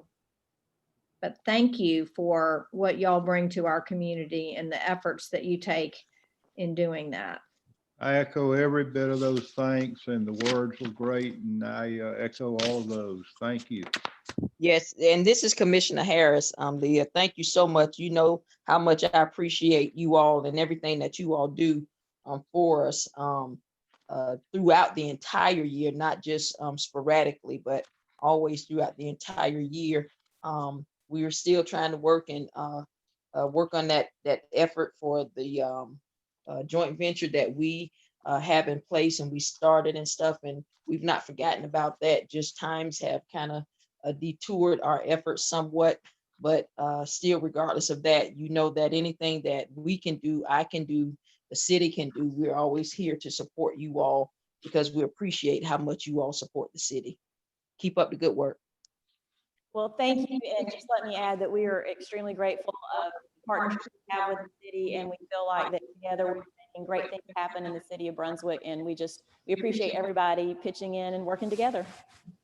And I'd like to publicly thank Leah for stepping up when we were putting together the grant for Orange Park to provide assistance and become a financial contributor and partner, and also give us some great ideas to add an orchard and a community garden to that park, which I think is going to be a great enhancement. Absolutely.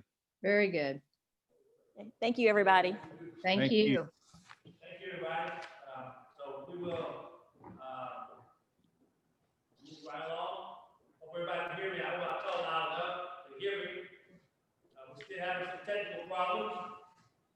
However, move right along. Our next item on our agenda will our city manager, please go ahead and announce our next item. The approval of the minutes. Oh, okay. Commissioners, we have our minutes dated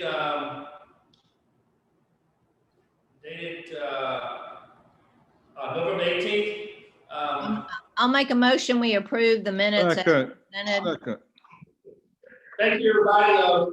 Probably motion and second to approve our minutes dated November 18th. Any further questions or comments? Hearing none, all in favor, please say aye or raise your hand. Aye. Opposed, have the same sign. Hearing nothing from the opposing side, I believe the ayes have it, and motion carries. All right, the next item is The next item is the number 9, consider approval of 21 alcohol beverage license renewals. Rebecca Mundy is presenting. Monday. Yes, I have 21 businesses that have applied for renewal of their alcohol license and permits. The permits vary from beer, wine, and distilled spirits. The applicants have submitted all their necessary paperwork. Criminal backgrounds has been conducted on the owners and managers. Nothing negative has been found on any of the applications that would prevent the applicants from possessing these alcohol licenses. And the list is before you for consideration and for approval. It looks like a clean list to me. This is Johnny Cason. Thank you, sir. Okay, any comments or questions, commissioners, on renewal of these alcohol beverage licenses? And we did go through and double check to make sure that all of them were consistent with what their current licensing is. I'll make a motion that we approve these 21 alcohol beverage license renewals as presented. Second. Motion second for approval of all the alcohol beverage license as presented. Further comments? Hearing none, all in favor, please say aye, raise your hand. Aye. Aye. Same, right?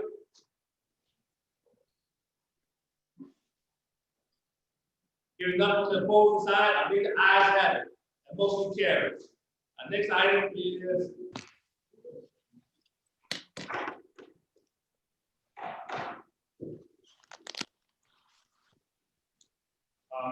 the city manager, please announce our next item.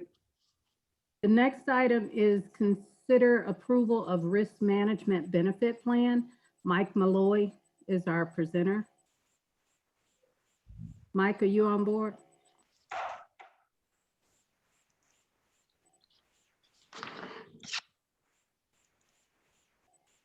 Mike, you need to unmute.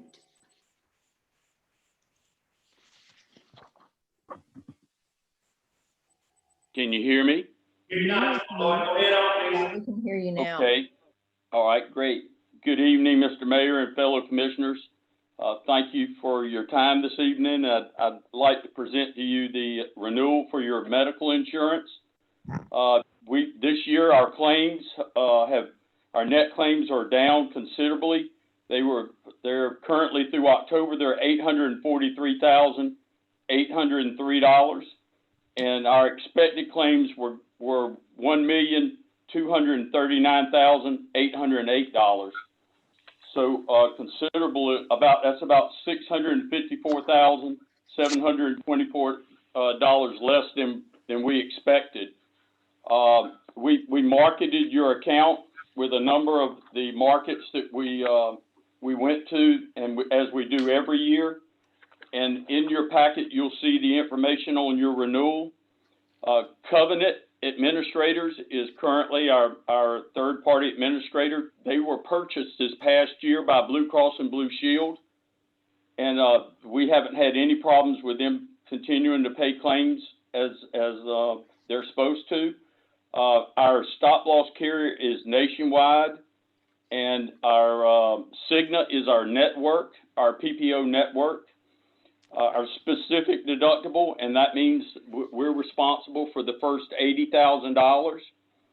And then our contract is 24/12, and that means they look back 24 months and pay them going forward in the 12-month period.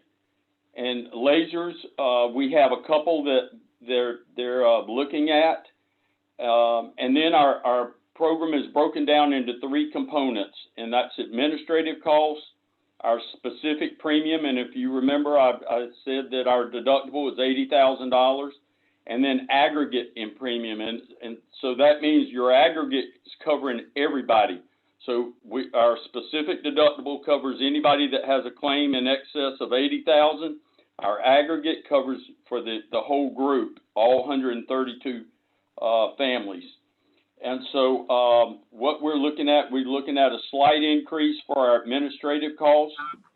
Our specific premium went up to 12.12%, and then our aggregate premium went down.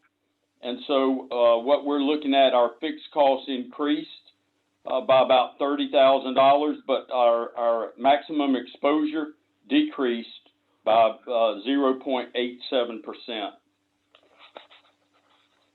There are no changes with your life insurance as well, and I'm prepared to answer any questions that you may have, Mr. Mayor and fellow commissioners.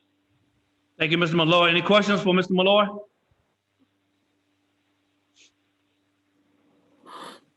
The question I have, Mike, this is Commissioner Harris, is Yes, ma'am. There was a $30,000 increase, but then there was a percentage decrease. How does the percentage compare in actual dollars? Okay, that is a great question.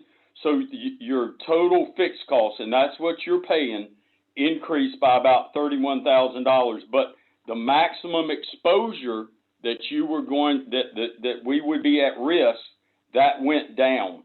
So that our maximum exposure went down from $1,794,000 to $1,779,000. Good, very good question. So what does that mean, Mr. Malloy? That means our maximum exposure to the city has decreased. Okay, is that positive or negative? It's a positive. That's positive. Okay. That's very positive. All right. Any other questions, commissioners? I'll make a motion to approve the risk management benefit plan as presented by Mike Malloy. Second. It's been properly motion second to, for the approval of the benefit plan as presented. Any further comments or questions? Thank you, Mike. We appreciate everything that you do to Thank keep you, us Mike. in line with this insurance. Well, thank you all very much, and I'm enjoying working with your staff, and we're working on ways to continue to reduce our exposure. Okay, all in favor of the approval, please say aye and raise your right hand. Aye. Aye. Opposed, have the same right. Not hearing anything from the opposing side. I believe the ayes have it. That motion carries. Thank you, Mr. Malloy. Yes, sir. Thank you. Mr. City Manager, will you call off the next, please? Yes, item 11 is consider approval of amendment number 14 of the City of Brunswick Defined Benefit Pension Plan. Section 9.2 Pension Advisory Committee and Section 9.2A Pension Committee. Clayton Cartwright is presenting. Well, good evening, Mr. Mayor and Commissioner and fellow commissioners. It's my pleasure to be here. It's been a while since I've been able to see many of you. I think it's been maybe 8 years since I've been before the City Commission. So we have before you in Enclosure 11, draft amendment number 14 to the City of Brunswick Defined Benefit Pension Plan. From a standpoint of plan administration, the plan is running smoothly. This amendment is brought about by a statutory change that was made in 2019, where the Georgia Code was amended to require continuing ed for all pension plan trustees, which that means for your plan that all members of the pension committee, as currently comprised, all 7 members would have to go to continuing education. Now, continuing education is appropriate for senior management. You want them trained, you want them to know the latest information on the plan itself. When it comes to commissioners and to rank and file members of the pension committee, you don't want to create robots, 7 different robots when it comes to the plan itself. And frankly, the training is not one that's provided by the Georgia Pension Plan Trustees Association. It's not training that is geared towards the lay person's understanding of the retirement plan. It's highly technical. And frankly, in discussions with the investment manager and with the actuary, not appropriate for the other members of the pension committee. So in order to alleviate this compliance issue, the proposal is to restructure the pension committee, to downsize it to 3 members, and to create this new pension advisory committee. Nothing changes substantively with plan administration. The new downsized pension committee always will have to make decisions, always will have to make pension committee meeting decisions in front of the pension advisory committee. Nothing's changed. When it comes to, if there's an issue, in the remote instance of a conflict between the pension committee and the pension advisory committee, the 2 commissioners that sit on the advisory committee sit on the commission, which is, as the plan sponsor, oversees the pension committee. So if there's any issue of a conflict, it's taken to the city commission. The city commission can discuss it and overrule the pension committee. And so in essence, what we've done here is restructured our way out of the compliance issue from a continuing education perspective. I believe that the amendment passed the recommendation to send the amendment up to the city commission, passed unanimously at the latest pension committee meeting.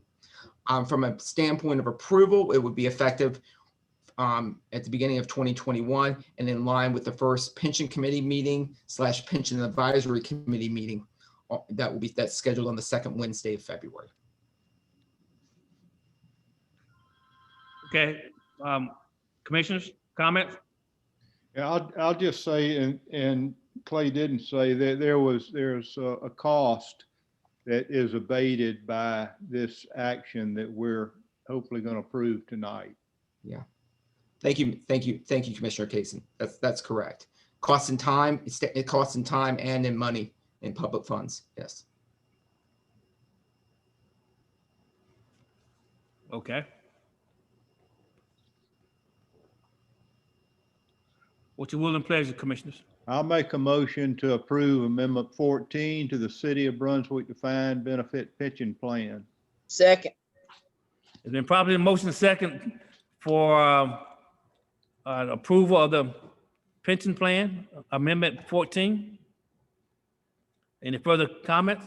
I have one sort of comment question to Mr. Cartwright. Are we as a city and municipality in line with where we need to be as far as a pension and making sure that we're being prudent in what we offer to our employees over the long range?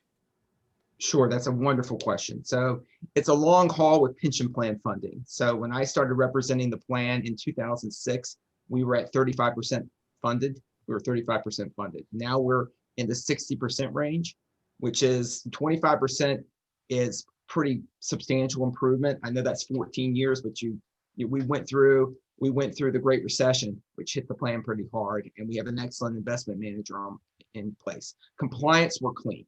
We're completely clean. I think we're, compared to other plans, I think we're cleaner than clean. And that's probably because of the strong administrative team we have in place. We have not put in any type of benefit improvements in terms of upping the benefits for several years. The last major amendment on that front was in 2005. So we're watching the purse strings pretty closely here. We certainly are trying to amortize out over the long haul the costs of the plan. We had a few years before I represented the plan where there were some missed contributions, I believe around 2000, 2001, which put the plan on hold. But we're making a comeback here.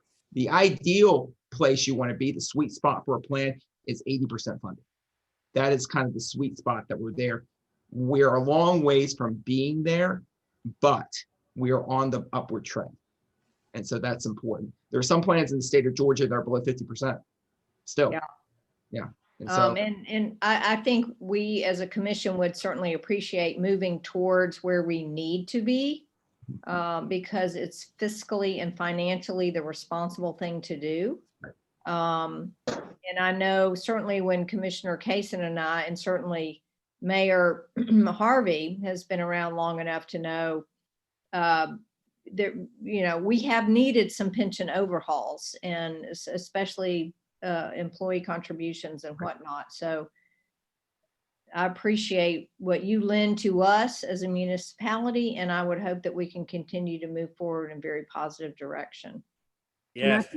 Amen to that. I agree. I think it's notable to say that this year, with all that's happened with the markets, we have shown, I guess, some growth instead of deep losses that were expected. So that's helped us out as well. Yeah, and that's a credit to our investment manager here. I'll take credit for holding the purse strings tight, but from a standpoint of the investment and the growth that comes to, you've had two excellent investment managers over the last 17 years. Great.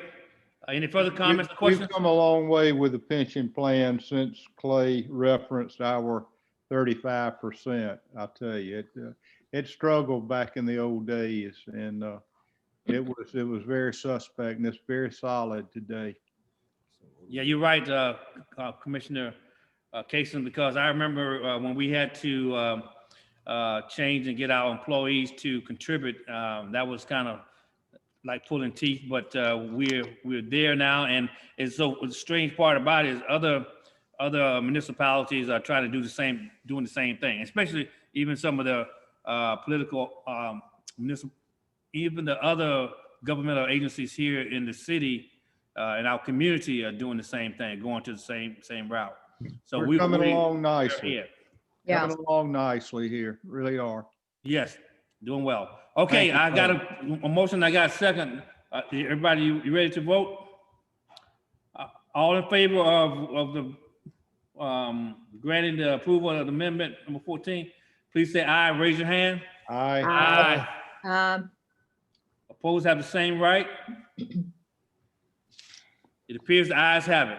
Thank you. Thank you, Mr. Cartwright. Thank you for all that you do for the city of Brunswick. Really appreciate it.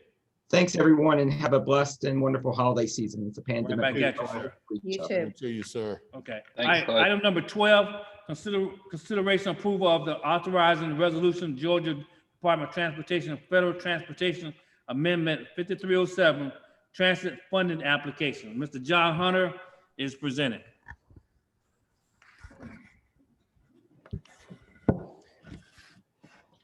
Thank you, Mayor. Georgia Department of Transportation has released the annual call for applications for the FTA 5307 Small Urban Transit Program. As y'all know, the City Commission instructed us to begin the process of creating a transit system a couple of years ago. We've been through 2 rounds of funding for annual funding for transportation that has covered so far planning. We'll cover our first purchase of equipment, which should take place after the first of the year, as well as the first year's worth of operating funds. We were lucky that those first 2 cycles ended up being the matching funds ended up being taken care of by the CARES Act. So our first 2 years, we've got a little over $1.7 million to spend to get our transit service up and going and operating for the first year. Before you today is the resolution that will allow us to apply for FY22 funding, which total our allotment from the FTA is $701,395. We are working with our transportation consultants, WRA, to develop the budget and the application for FY22. And the application is due on Monday, which we'll be uploading it. So we're very close. Matching funds of up to $357,697 will be required. That could be less. We're looking at some options on equipment, and the matching amount for equipment is only 20% instead of 50%. So that number may come down a little bit. And this would fund year 2 of our transportation program. It's a form resolution that's required as part of the grant, but it's a DOT requirement. I'm happy to try to answer any questions that I can about this or about where we are in our transit program right now, either one. Mr. Hunter, can you elaborate on exactly where we are with the 5307 as far as this particular grant funding? How this is going to move us forward, at what point we are? Is this still trying to determine routes and studies, Sure thing. or are we getting more brick and mortar? So the current funding that we have received, the roughly $1.7 million, is covering our startup planning, which we began in October with WNRA. They're getting all of our required policies written that we have to have on file to meet FTA requirements. They're working with us on this grant. After the first of the year, we'll be pulling together a number of stakeholder groups to start some public input process. They're currently taking the previous study that was done to begin our transit program and are kind of ground truthing it, looking at the routes. They've gotten a database of large employers for the county so that we can see if there's opportunities for us to tweak routes to be able to pick up certain employers of a large size that may be beneficial for ridership. So everything, our goal right now is to be operating roughly November of 2021. The funding that we have currently covers our planning, our purchase of our initial equipment, which we anticipate being 4 buses and 2 vans, and the first year's worth of operation, as well as some additional maintenance facility and equipment up at Public Works. There's a lot in that. This funding would basically kick in once we are fully, that I'm asking for today, is once we are fully operational, and would cover that first, actually it'd be the second year of operation. We're operating basically a year out funding wise. It's an intensive process. We've still got a lot of work to do, but we are making some progress. I did a presentation 3 weeks ago to the transportation, I can't remember the name of the group, the Citizens Committee for BATS, which is very interested in transportation and our transit program. Citizens Advisory Committee. Yes, the Citizens Advisory Committee. And they're a group that we are going to utilize since they are already together. And then we'll be pulling in a number of other groups, including our MPAs, talking to the large employers, talking to the county, so that hopefully we can get people energized and not only be able to take advantage of the transit once it's up and going, but hopefully reduce that amount of money that we've got to put into it on our own. So the 1.7 million as the startup planning, that included the cost for our rolling stock of 4 buses and 2 vans? Yes. Okay. And during those stakeholder group gatherings and the database of large employers, are we being strategic at looking at other partnerships and sponsors? Exactly. That we can connect with, that we might offer a hub for those employees to get to that hub point, and then that employer to show up with their bus and their own transportation to get the employee to their place of work. Exactly. Those are the type of things we're looking at. We're also looking at what other organizations or companies provide transportation and why, and if there's an opportunity for any type of partnership with them, whether that, the way the funding works, obviously this pays for the main service, but there may be some opportunities where down the road, the transit system could take over some of those operations and be paid by those groups that are currently funding their own program.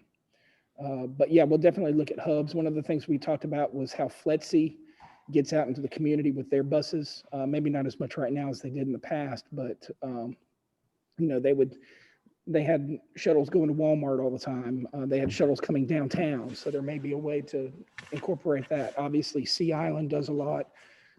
A number of the hotels on Jekyll Island transport people in. So yeah, those are the type of things we're definitely looking at. Great, thank you. John, you say that November of 2021 is when you expect to be operational? That is our goal. Okay. And your 4 buses, what are and 2 vans, what are the size of those? What are your capacity is going to be for passengers? We haven't exactly finalized that. The recommendation in the previous study that was done, I believe, was the 32 or 34 passenger size buses. So they're not the big transit buses like you would see in Atlanta, something that's a little bit more Brunswick scaled. The vans would primarily be for ADA access and what they call kind of last mile. There's a requirement that if we have users who need support to be able to get to the bus route and they're within a mile of it, that we provide kind of a shuttle van by appointment for them to get to a doctor's appointment or something like that. So they will have a lower passenger capacity. They won't be a van for 15 people to get in or anything like that. That 32 to 34 passenger capacity for the buses seems large. Would it not make sense if you had two buses of that size, but then two intermediate size that was something in between? Because if you're running a 32 to 34 capacity bus all day long on these routes, that seems like That's why we're verifying the study. So Yeah. those are one of the things that will come out over the course of the next few months. It's something that we'll try to zero in on more quickly because of the lead time on equipment purchase. And so that number may change, or that ratio may change exactly the way you're talking about. Yeah, we're definitely looking at what the capacities need to be, and certainly going to try and put it where it's as economical as possible. We don't want to see, these large vehicles that are empty. We'd rather see smaller vehicles that are 60% full in Yeah. terms of capacity or greater. Also, I wanted to mention that part of what we've asked the consultant to do is look at our infrastructure. And this is something that we may have to contribute some dollars to make sure that the places where we put the bus stops are conducive for people to, get there by foot or however, so that people aren't walking through grass areas and walking on dangerous streets. And so they're evaluating traffic patterns as well as infrastructure to make sure that, the people who are taking the buses have a very convenient, comfortable way to get to the transportation hub.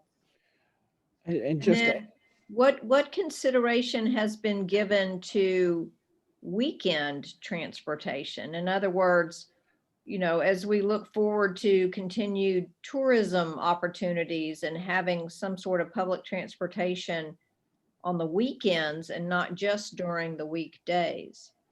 Well, I think we have a community because of our tourism base that we essentially run 24/7. I don't believe the buses are going to run 24/7, but we definitely have to consider that we have a community that works all the time. So while there may be reduced numbers of buses on the weekends, that I would anticipate them running every day. Has there been any projection as to what the cost for ridership will be yet? That's not yet. That's one of the things we're talking about. Obviously, that's going to play into a number of things.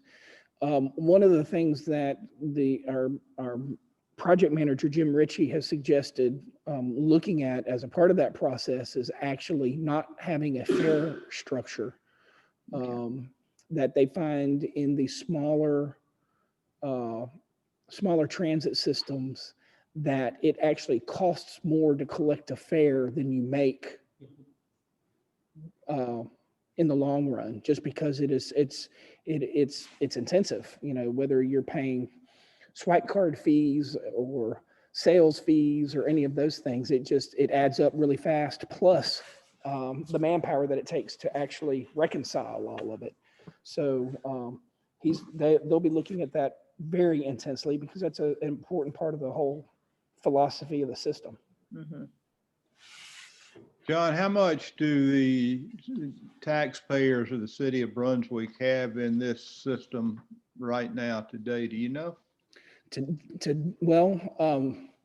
That depends on how you look at it. Directly, the city of Brunswick has spent zero on this as of yet. That's where the CARES Act came in for us and took care of our first two application cycles worth of what would have been our matching funds. The CARES Act basically provided those for us. But on the larger scale, we're getting federal government money. So all $1.7 million we're eligible for so far is coming from the city of Brunswick in the state of Georgia and nationwide. Okay, I agree with that. I would like to know how much that CARES money is. And also, what is our business plan right now to operate this thing? Are we with federal funding and other assistance for 3 years? Is that what we're looking at right now? That's what we're looking at right now. Yeah, obviously, the federal funding is something that is an incentive to start these programs. That's why they put it out there for us, and we're taking advantage of it to the fullest. Our goal with our business plan, and that's actually City Manager McDuffie challenged our consultant in our first meeting. That's one of the first delivery items she wants to see is what is all this going to cost on an annual basis, and how do we need to be planning, and where can we look for opportunities to reduce that for the city, whether that's through sponsorships or partnerships or going to other governmental agencies in the community who have a vested interest in this and getting them to help with it as well.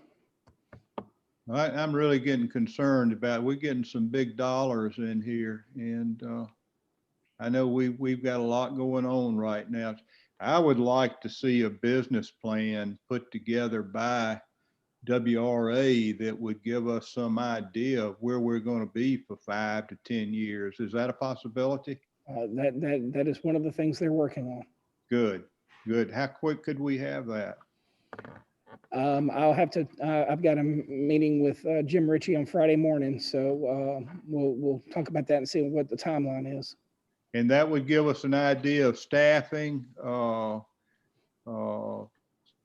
Operations. Entire operations. That's what. That's the main reason why we went through this process, and that's the reason why we haven't actually,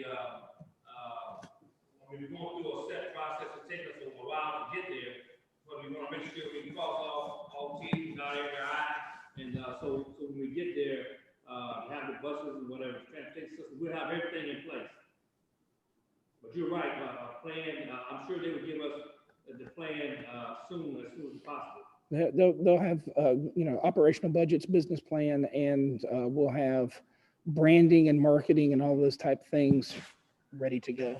I wish we had that right now before we're allocating matching funds of $350,697. Well, all of this, correct me if I'm wrong, it's all layered, year upon year as you start this process to take advantage of the federal funding for transit, correct? Correct. And besides, the application has to go forward, too, and so that's one of the reasons why I come to do it like this. But I see what Johnny's saying. Is there a time frame for these funds to run out? And There what, you go. Yes. and what's our plan going forward if that happens? And I'm gonna say when that happens. So I understand what Johnny's saying, because he took my question as well, was because we remember we had an experience before, even though we're not there those years ago, but that should have taught us a lesson that we're pre-planning and we have a plan already in place. Thank you. There are for 3 years, I think, the funding, and then we have to be self-sustaining. I'm sure WHA will give us all that. They're doing the feasibility study, doing all the studies so they can give us the plan as we move forward. And unfortunately, the way they structure the FTA structures the system, you are applying for some unknowns as part of the process. But once you commit to starting it, we have to continue applying for the money or it goes away. We do have flexibility in that the grant agreements provide the flexibility so that if things change, we can stop the process. Well, right now, I think due to COVID, public transportation is down 60%. And I've said that before already. I'm just throwing this out here. It's you have some bumpy roads with this kind of proposition. Always have COVID though, communication. Hopefully, we will get past this pandemic. I remember they had a pandemic with the swine flu at one particular time, and we got past that too. So I'm hoping and praying that we'll get past this pandemic before we actually get started. But we got to have things in place as we move forward. Just be mindful that we're talking about taxpayers' dollars here, potentially from the city of Brunswick. That's what I want to be sure that we're impressed with, okay? That's true, and we give the service to the citizens of Brunswick too as well. You got to be able to afford it, though. You know, it's got to make its way.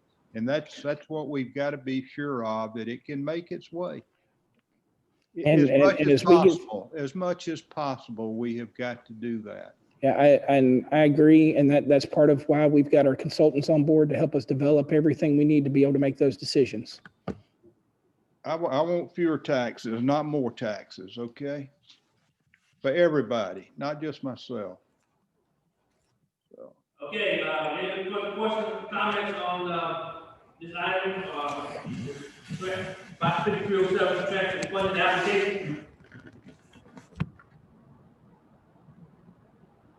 Hearing none, all right, then what's your will of pleasure, Commissioner? Mayor, I'd like to make a motion that we approve the GDOT FTA 5307 transit fund application as presented. Second. All right, got a motion, got a second for approval of 5307 transit funding application. Are there any further comments or questions? Hearing none. All in favor, please say aye and raise your hand. Aye. Opposed have the same right? No. All right. Let the record reflect that we have 4 ayes and 1 nay, or 1 said no. That motion carries 4-1. Thank you. Thank you. All right, item number 14, item number 13.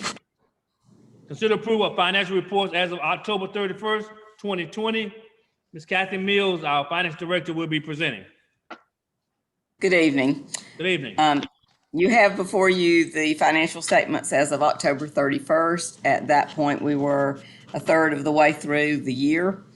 Our revenue versus our expenditures, I'm going to just go over the year to date.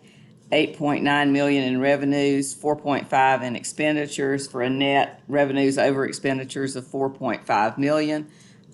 We have already booked the property taxes, so that's the majority of the bigger amount that we have at this moment.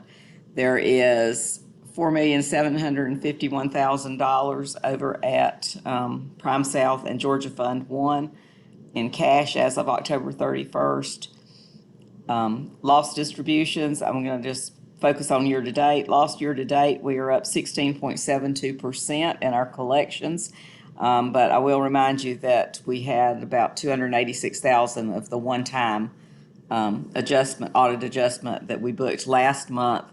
However, we're still up of almost $100,000 in lost collections this year as opposed to last year, which we certainly did not think was going to happen with COVID. So we're very pleased with that. Title ad valorem tax, you'll see we're up 13.14% for the year to date.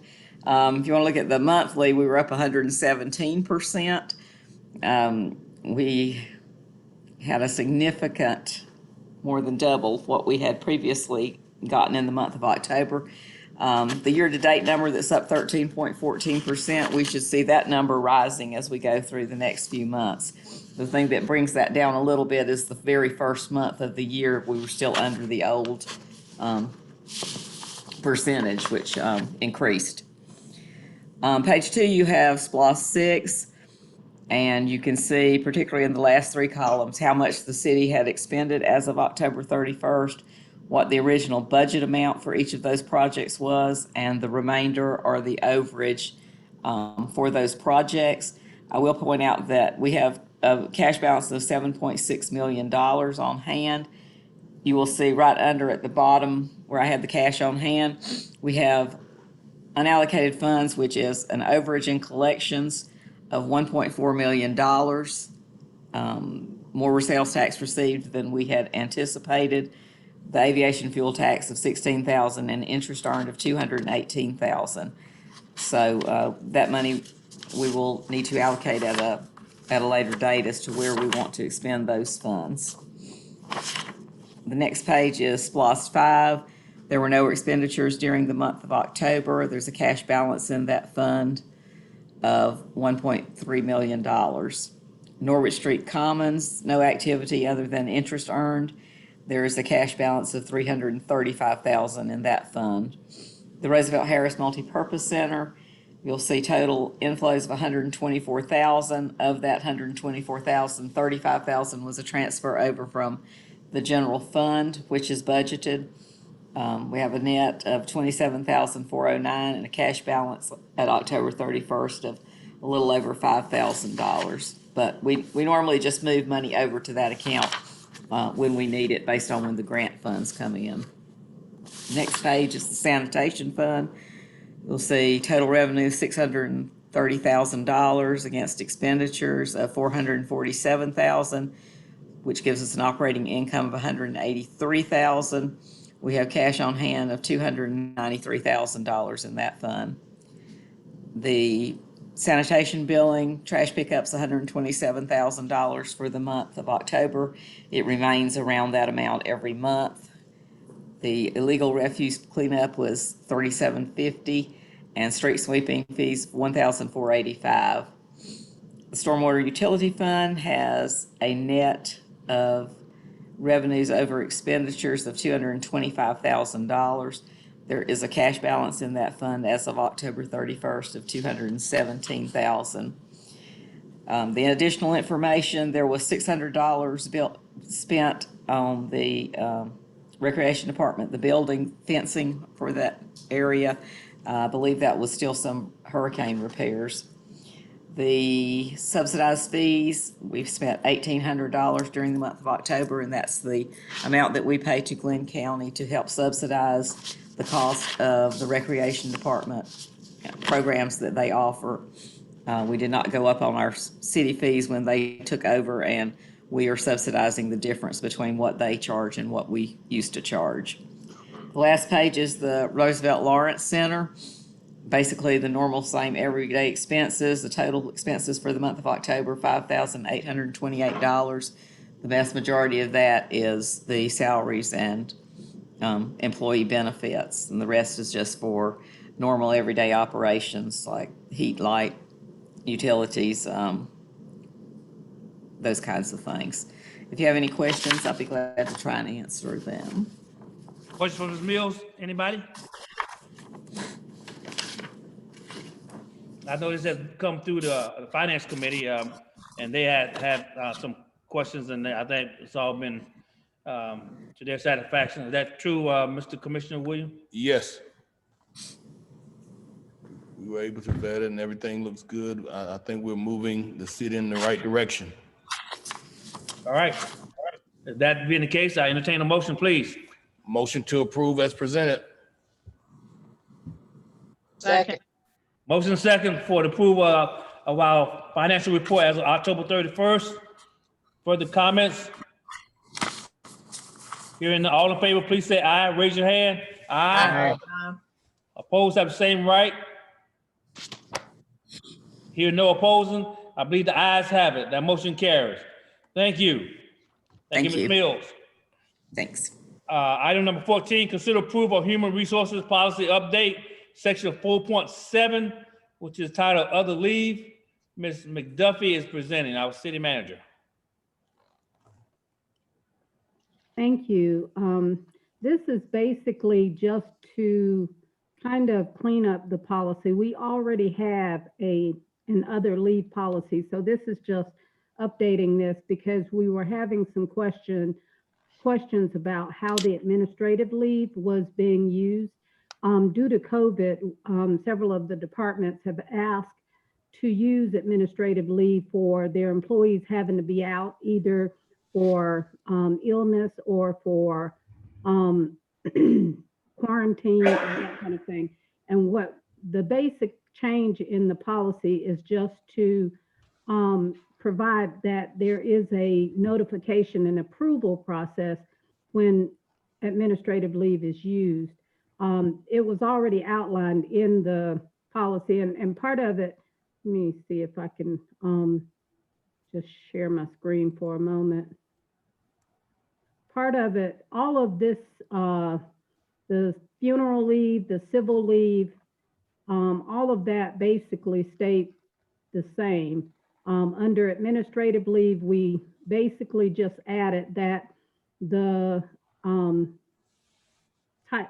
administrative leave had to be submitted by the department head and approved by the city manager before it was submitted to payroll to be administered. And most of everything else in the policy stayed the same. We also just added at the bottom that any use outside of the described reasons without prior approval is considered a violation of the policy and may result in disciplinary action. But that's the gist of the changes that were made. And we were just updating this based on some issues that had come up during the period of COVID. Okay, Commissioners, any comment? No, I guess my only question is if these changes have been conducive, as Ms. McDuffie says, in light of COVID, because we certainly understand you know, people really have very little control over whether they contract the virus or not. But at the same time, if they do, they've got to sit out for a period of time. And Or if they're exposed. Right, exactly. And sometimes it's not even the person who is, positive, it's persons around them in their office who may have, been exposed and have to go home or quarantine and that kind of thing. So we've run into some, I guess, situations that were unanticipated that we're trying to positively and address and also be consistent in how we handle. So does any of this need to be retracted after COVID is hopefully over, or is this something that will, is good moving forward, without any time constraints? Yeah, I think at this point, it's a general update. So it's not something that is necessarily, specific to the COVID situation, but it does help address it. Okay, thank you. All right, further comments? I think it's good that we need to do that. Every once in a while, we need to look at our human resources policies anyhow. I'll make a motion, we approve HR policy update section 4.7. Second. Motion second for approval of the human resources policy update section 4.7. Any other comments or questions? All right. Hearing none, all in favor, please say aye and raise your right hand. Aye. Opposed have the same right. Hearing nothing from the opposing side, I believe the ayes have it. Thank you, Commissioners. Thank you, Ms. McDuffie. All right, we move right along. We're at city attorney item. Item 15, consider adoption of ordinance number 1069, stormwater management ordinance. Our city attorney, will be presenting. Yes, good evening, Mayor and Commissioners. What you have before you is the second reading of the stormwater management ordinance amendment. If you recall at the last meeting, Gara Alverson and I helped present this, also working with Rob Brown. As required by state law, as set forth by state law, we are required to periodically update our stormwater management ordinance. Again, this ordinance amendment had nothing to do with our stormwater utility. So essentially what we did is Garrow and Rob, as an engineer, both engineers, worked through our current stormwater management ordinance. We made suggested changes. We adopted certain laws that were now required to be adopted by cities, such as us, dealing with stormwater management, and put them into the amendment, which was presented to you at the last meeting. It was then advertised, and Naomi can correct me if I'm wrong, but I don't believe we received any comments or suggestions. And now it is before you today to be approved. The state does require, we are sort of sliding into home plate here at the last minute. It does require approval by December 6th, but here we are today on December 7th, hoping for approval. All right, comments for our city attorney on the stormwater? I know, is Garrow still up on board? Yes, sir, I'm here. Yeah, okay. Any questions for Mr. Albertson too as well? It seems straightforward. We had this before, we looked at it and tweaked it. If there's no questions, I'll entertain a motion, please. I'll make a motion, we approve and adopt ordinance number 1069, stormwater management ordinance. Second. Been probably motion second for the adoption of ordinance number 1069, stormwater management ordinance. Any further comments or questions? All in favor, please raise your right hand and say aye. Aye. Opposed, have the same right. Hearing nothing from the opposers, I believe that motion carries. The ayes have it, that motion carries. Thank you. All right, we have come to the end of our regular printed agenda. Is there any need for an executive session? Yes, for litigation and personnel. Okay, I need a. Mr. Mayor, I'd like to offer a motion, we adjourn to executive session for litigation and personnel. Excuse me, Mr. Mayor. Yes, sir.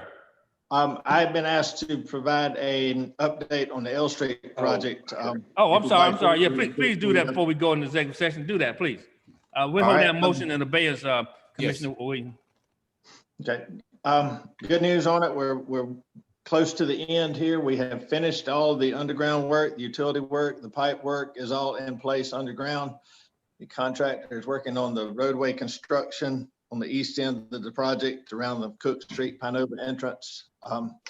Planning to begin paving on that end of the project the weekend or the week of December 14th. So in a couple of weeks, we'll start paving and then wrapping that thing up. So we can see the end of it here. So. What about the businesses and folks in particular that are right near Pinova and the old credit union building, the Andersons? Are they able to park and conduct their business? They are. They have access right now from the Goodyear end of the project, and that will maintain throughout. And obviously, when we get paved and everything, it'll open up from the east end as well. But we're updating them on our schedule and any changes as we go forward as well. So. And things and communication have gone smoothly enough with Pinova as well? Yes. Yes, they're anxious to get back to their main entrance at Cook Street, but everything's working good enough at Goodyear Street, and we communicate most every day with them and have a call on Friday to kind of discuss everything. So that's going well. All right. Thank you. I know it's L Street's a major thoroughfare, so we knew it wasn't going to be a simple project, and obviously it hadn't been, but thank you for your perseverance. Carol, when do you think you'll be able to open L Street up entirely? Just said December. Paving the week of December the 14th, but when will it be able to be opened up?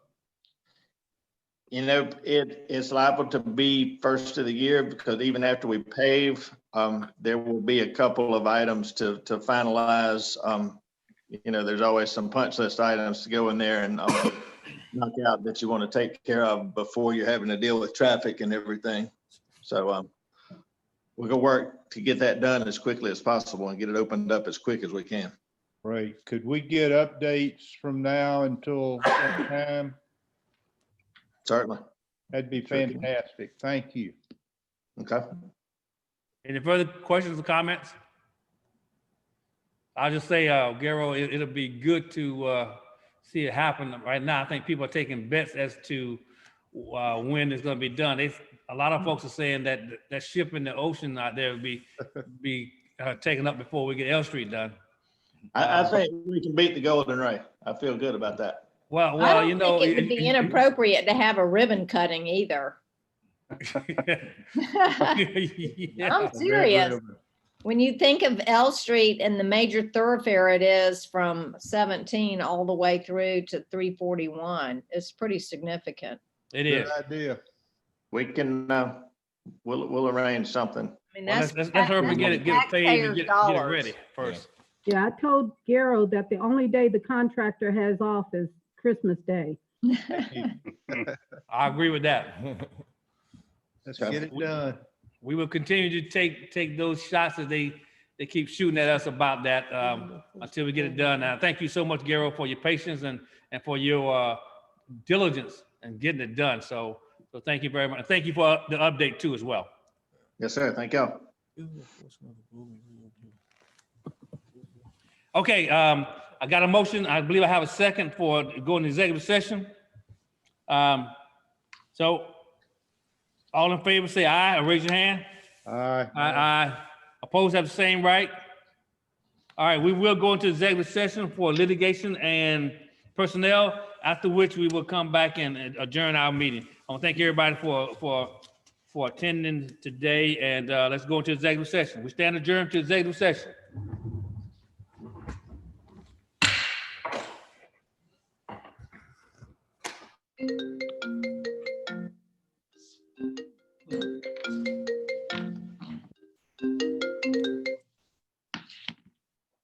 I don't know what to do.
Second.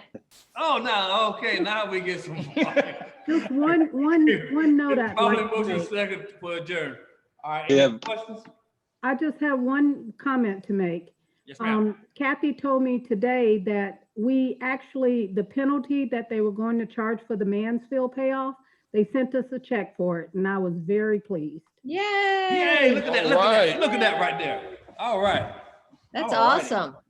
Yeah. Early job. Christmas present. I know. Yes. Yes. Okay, hey, awesome. Very good. probably motion second for us to adjourn. All in favor, say aye.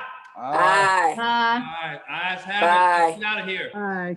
Bye. Thank you, everybody. Everybody be safe Good now. night. You too. Wear your mask, wash your hands. Yes, sir. Hands where your mask. Good night. Good night.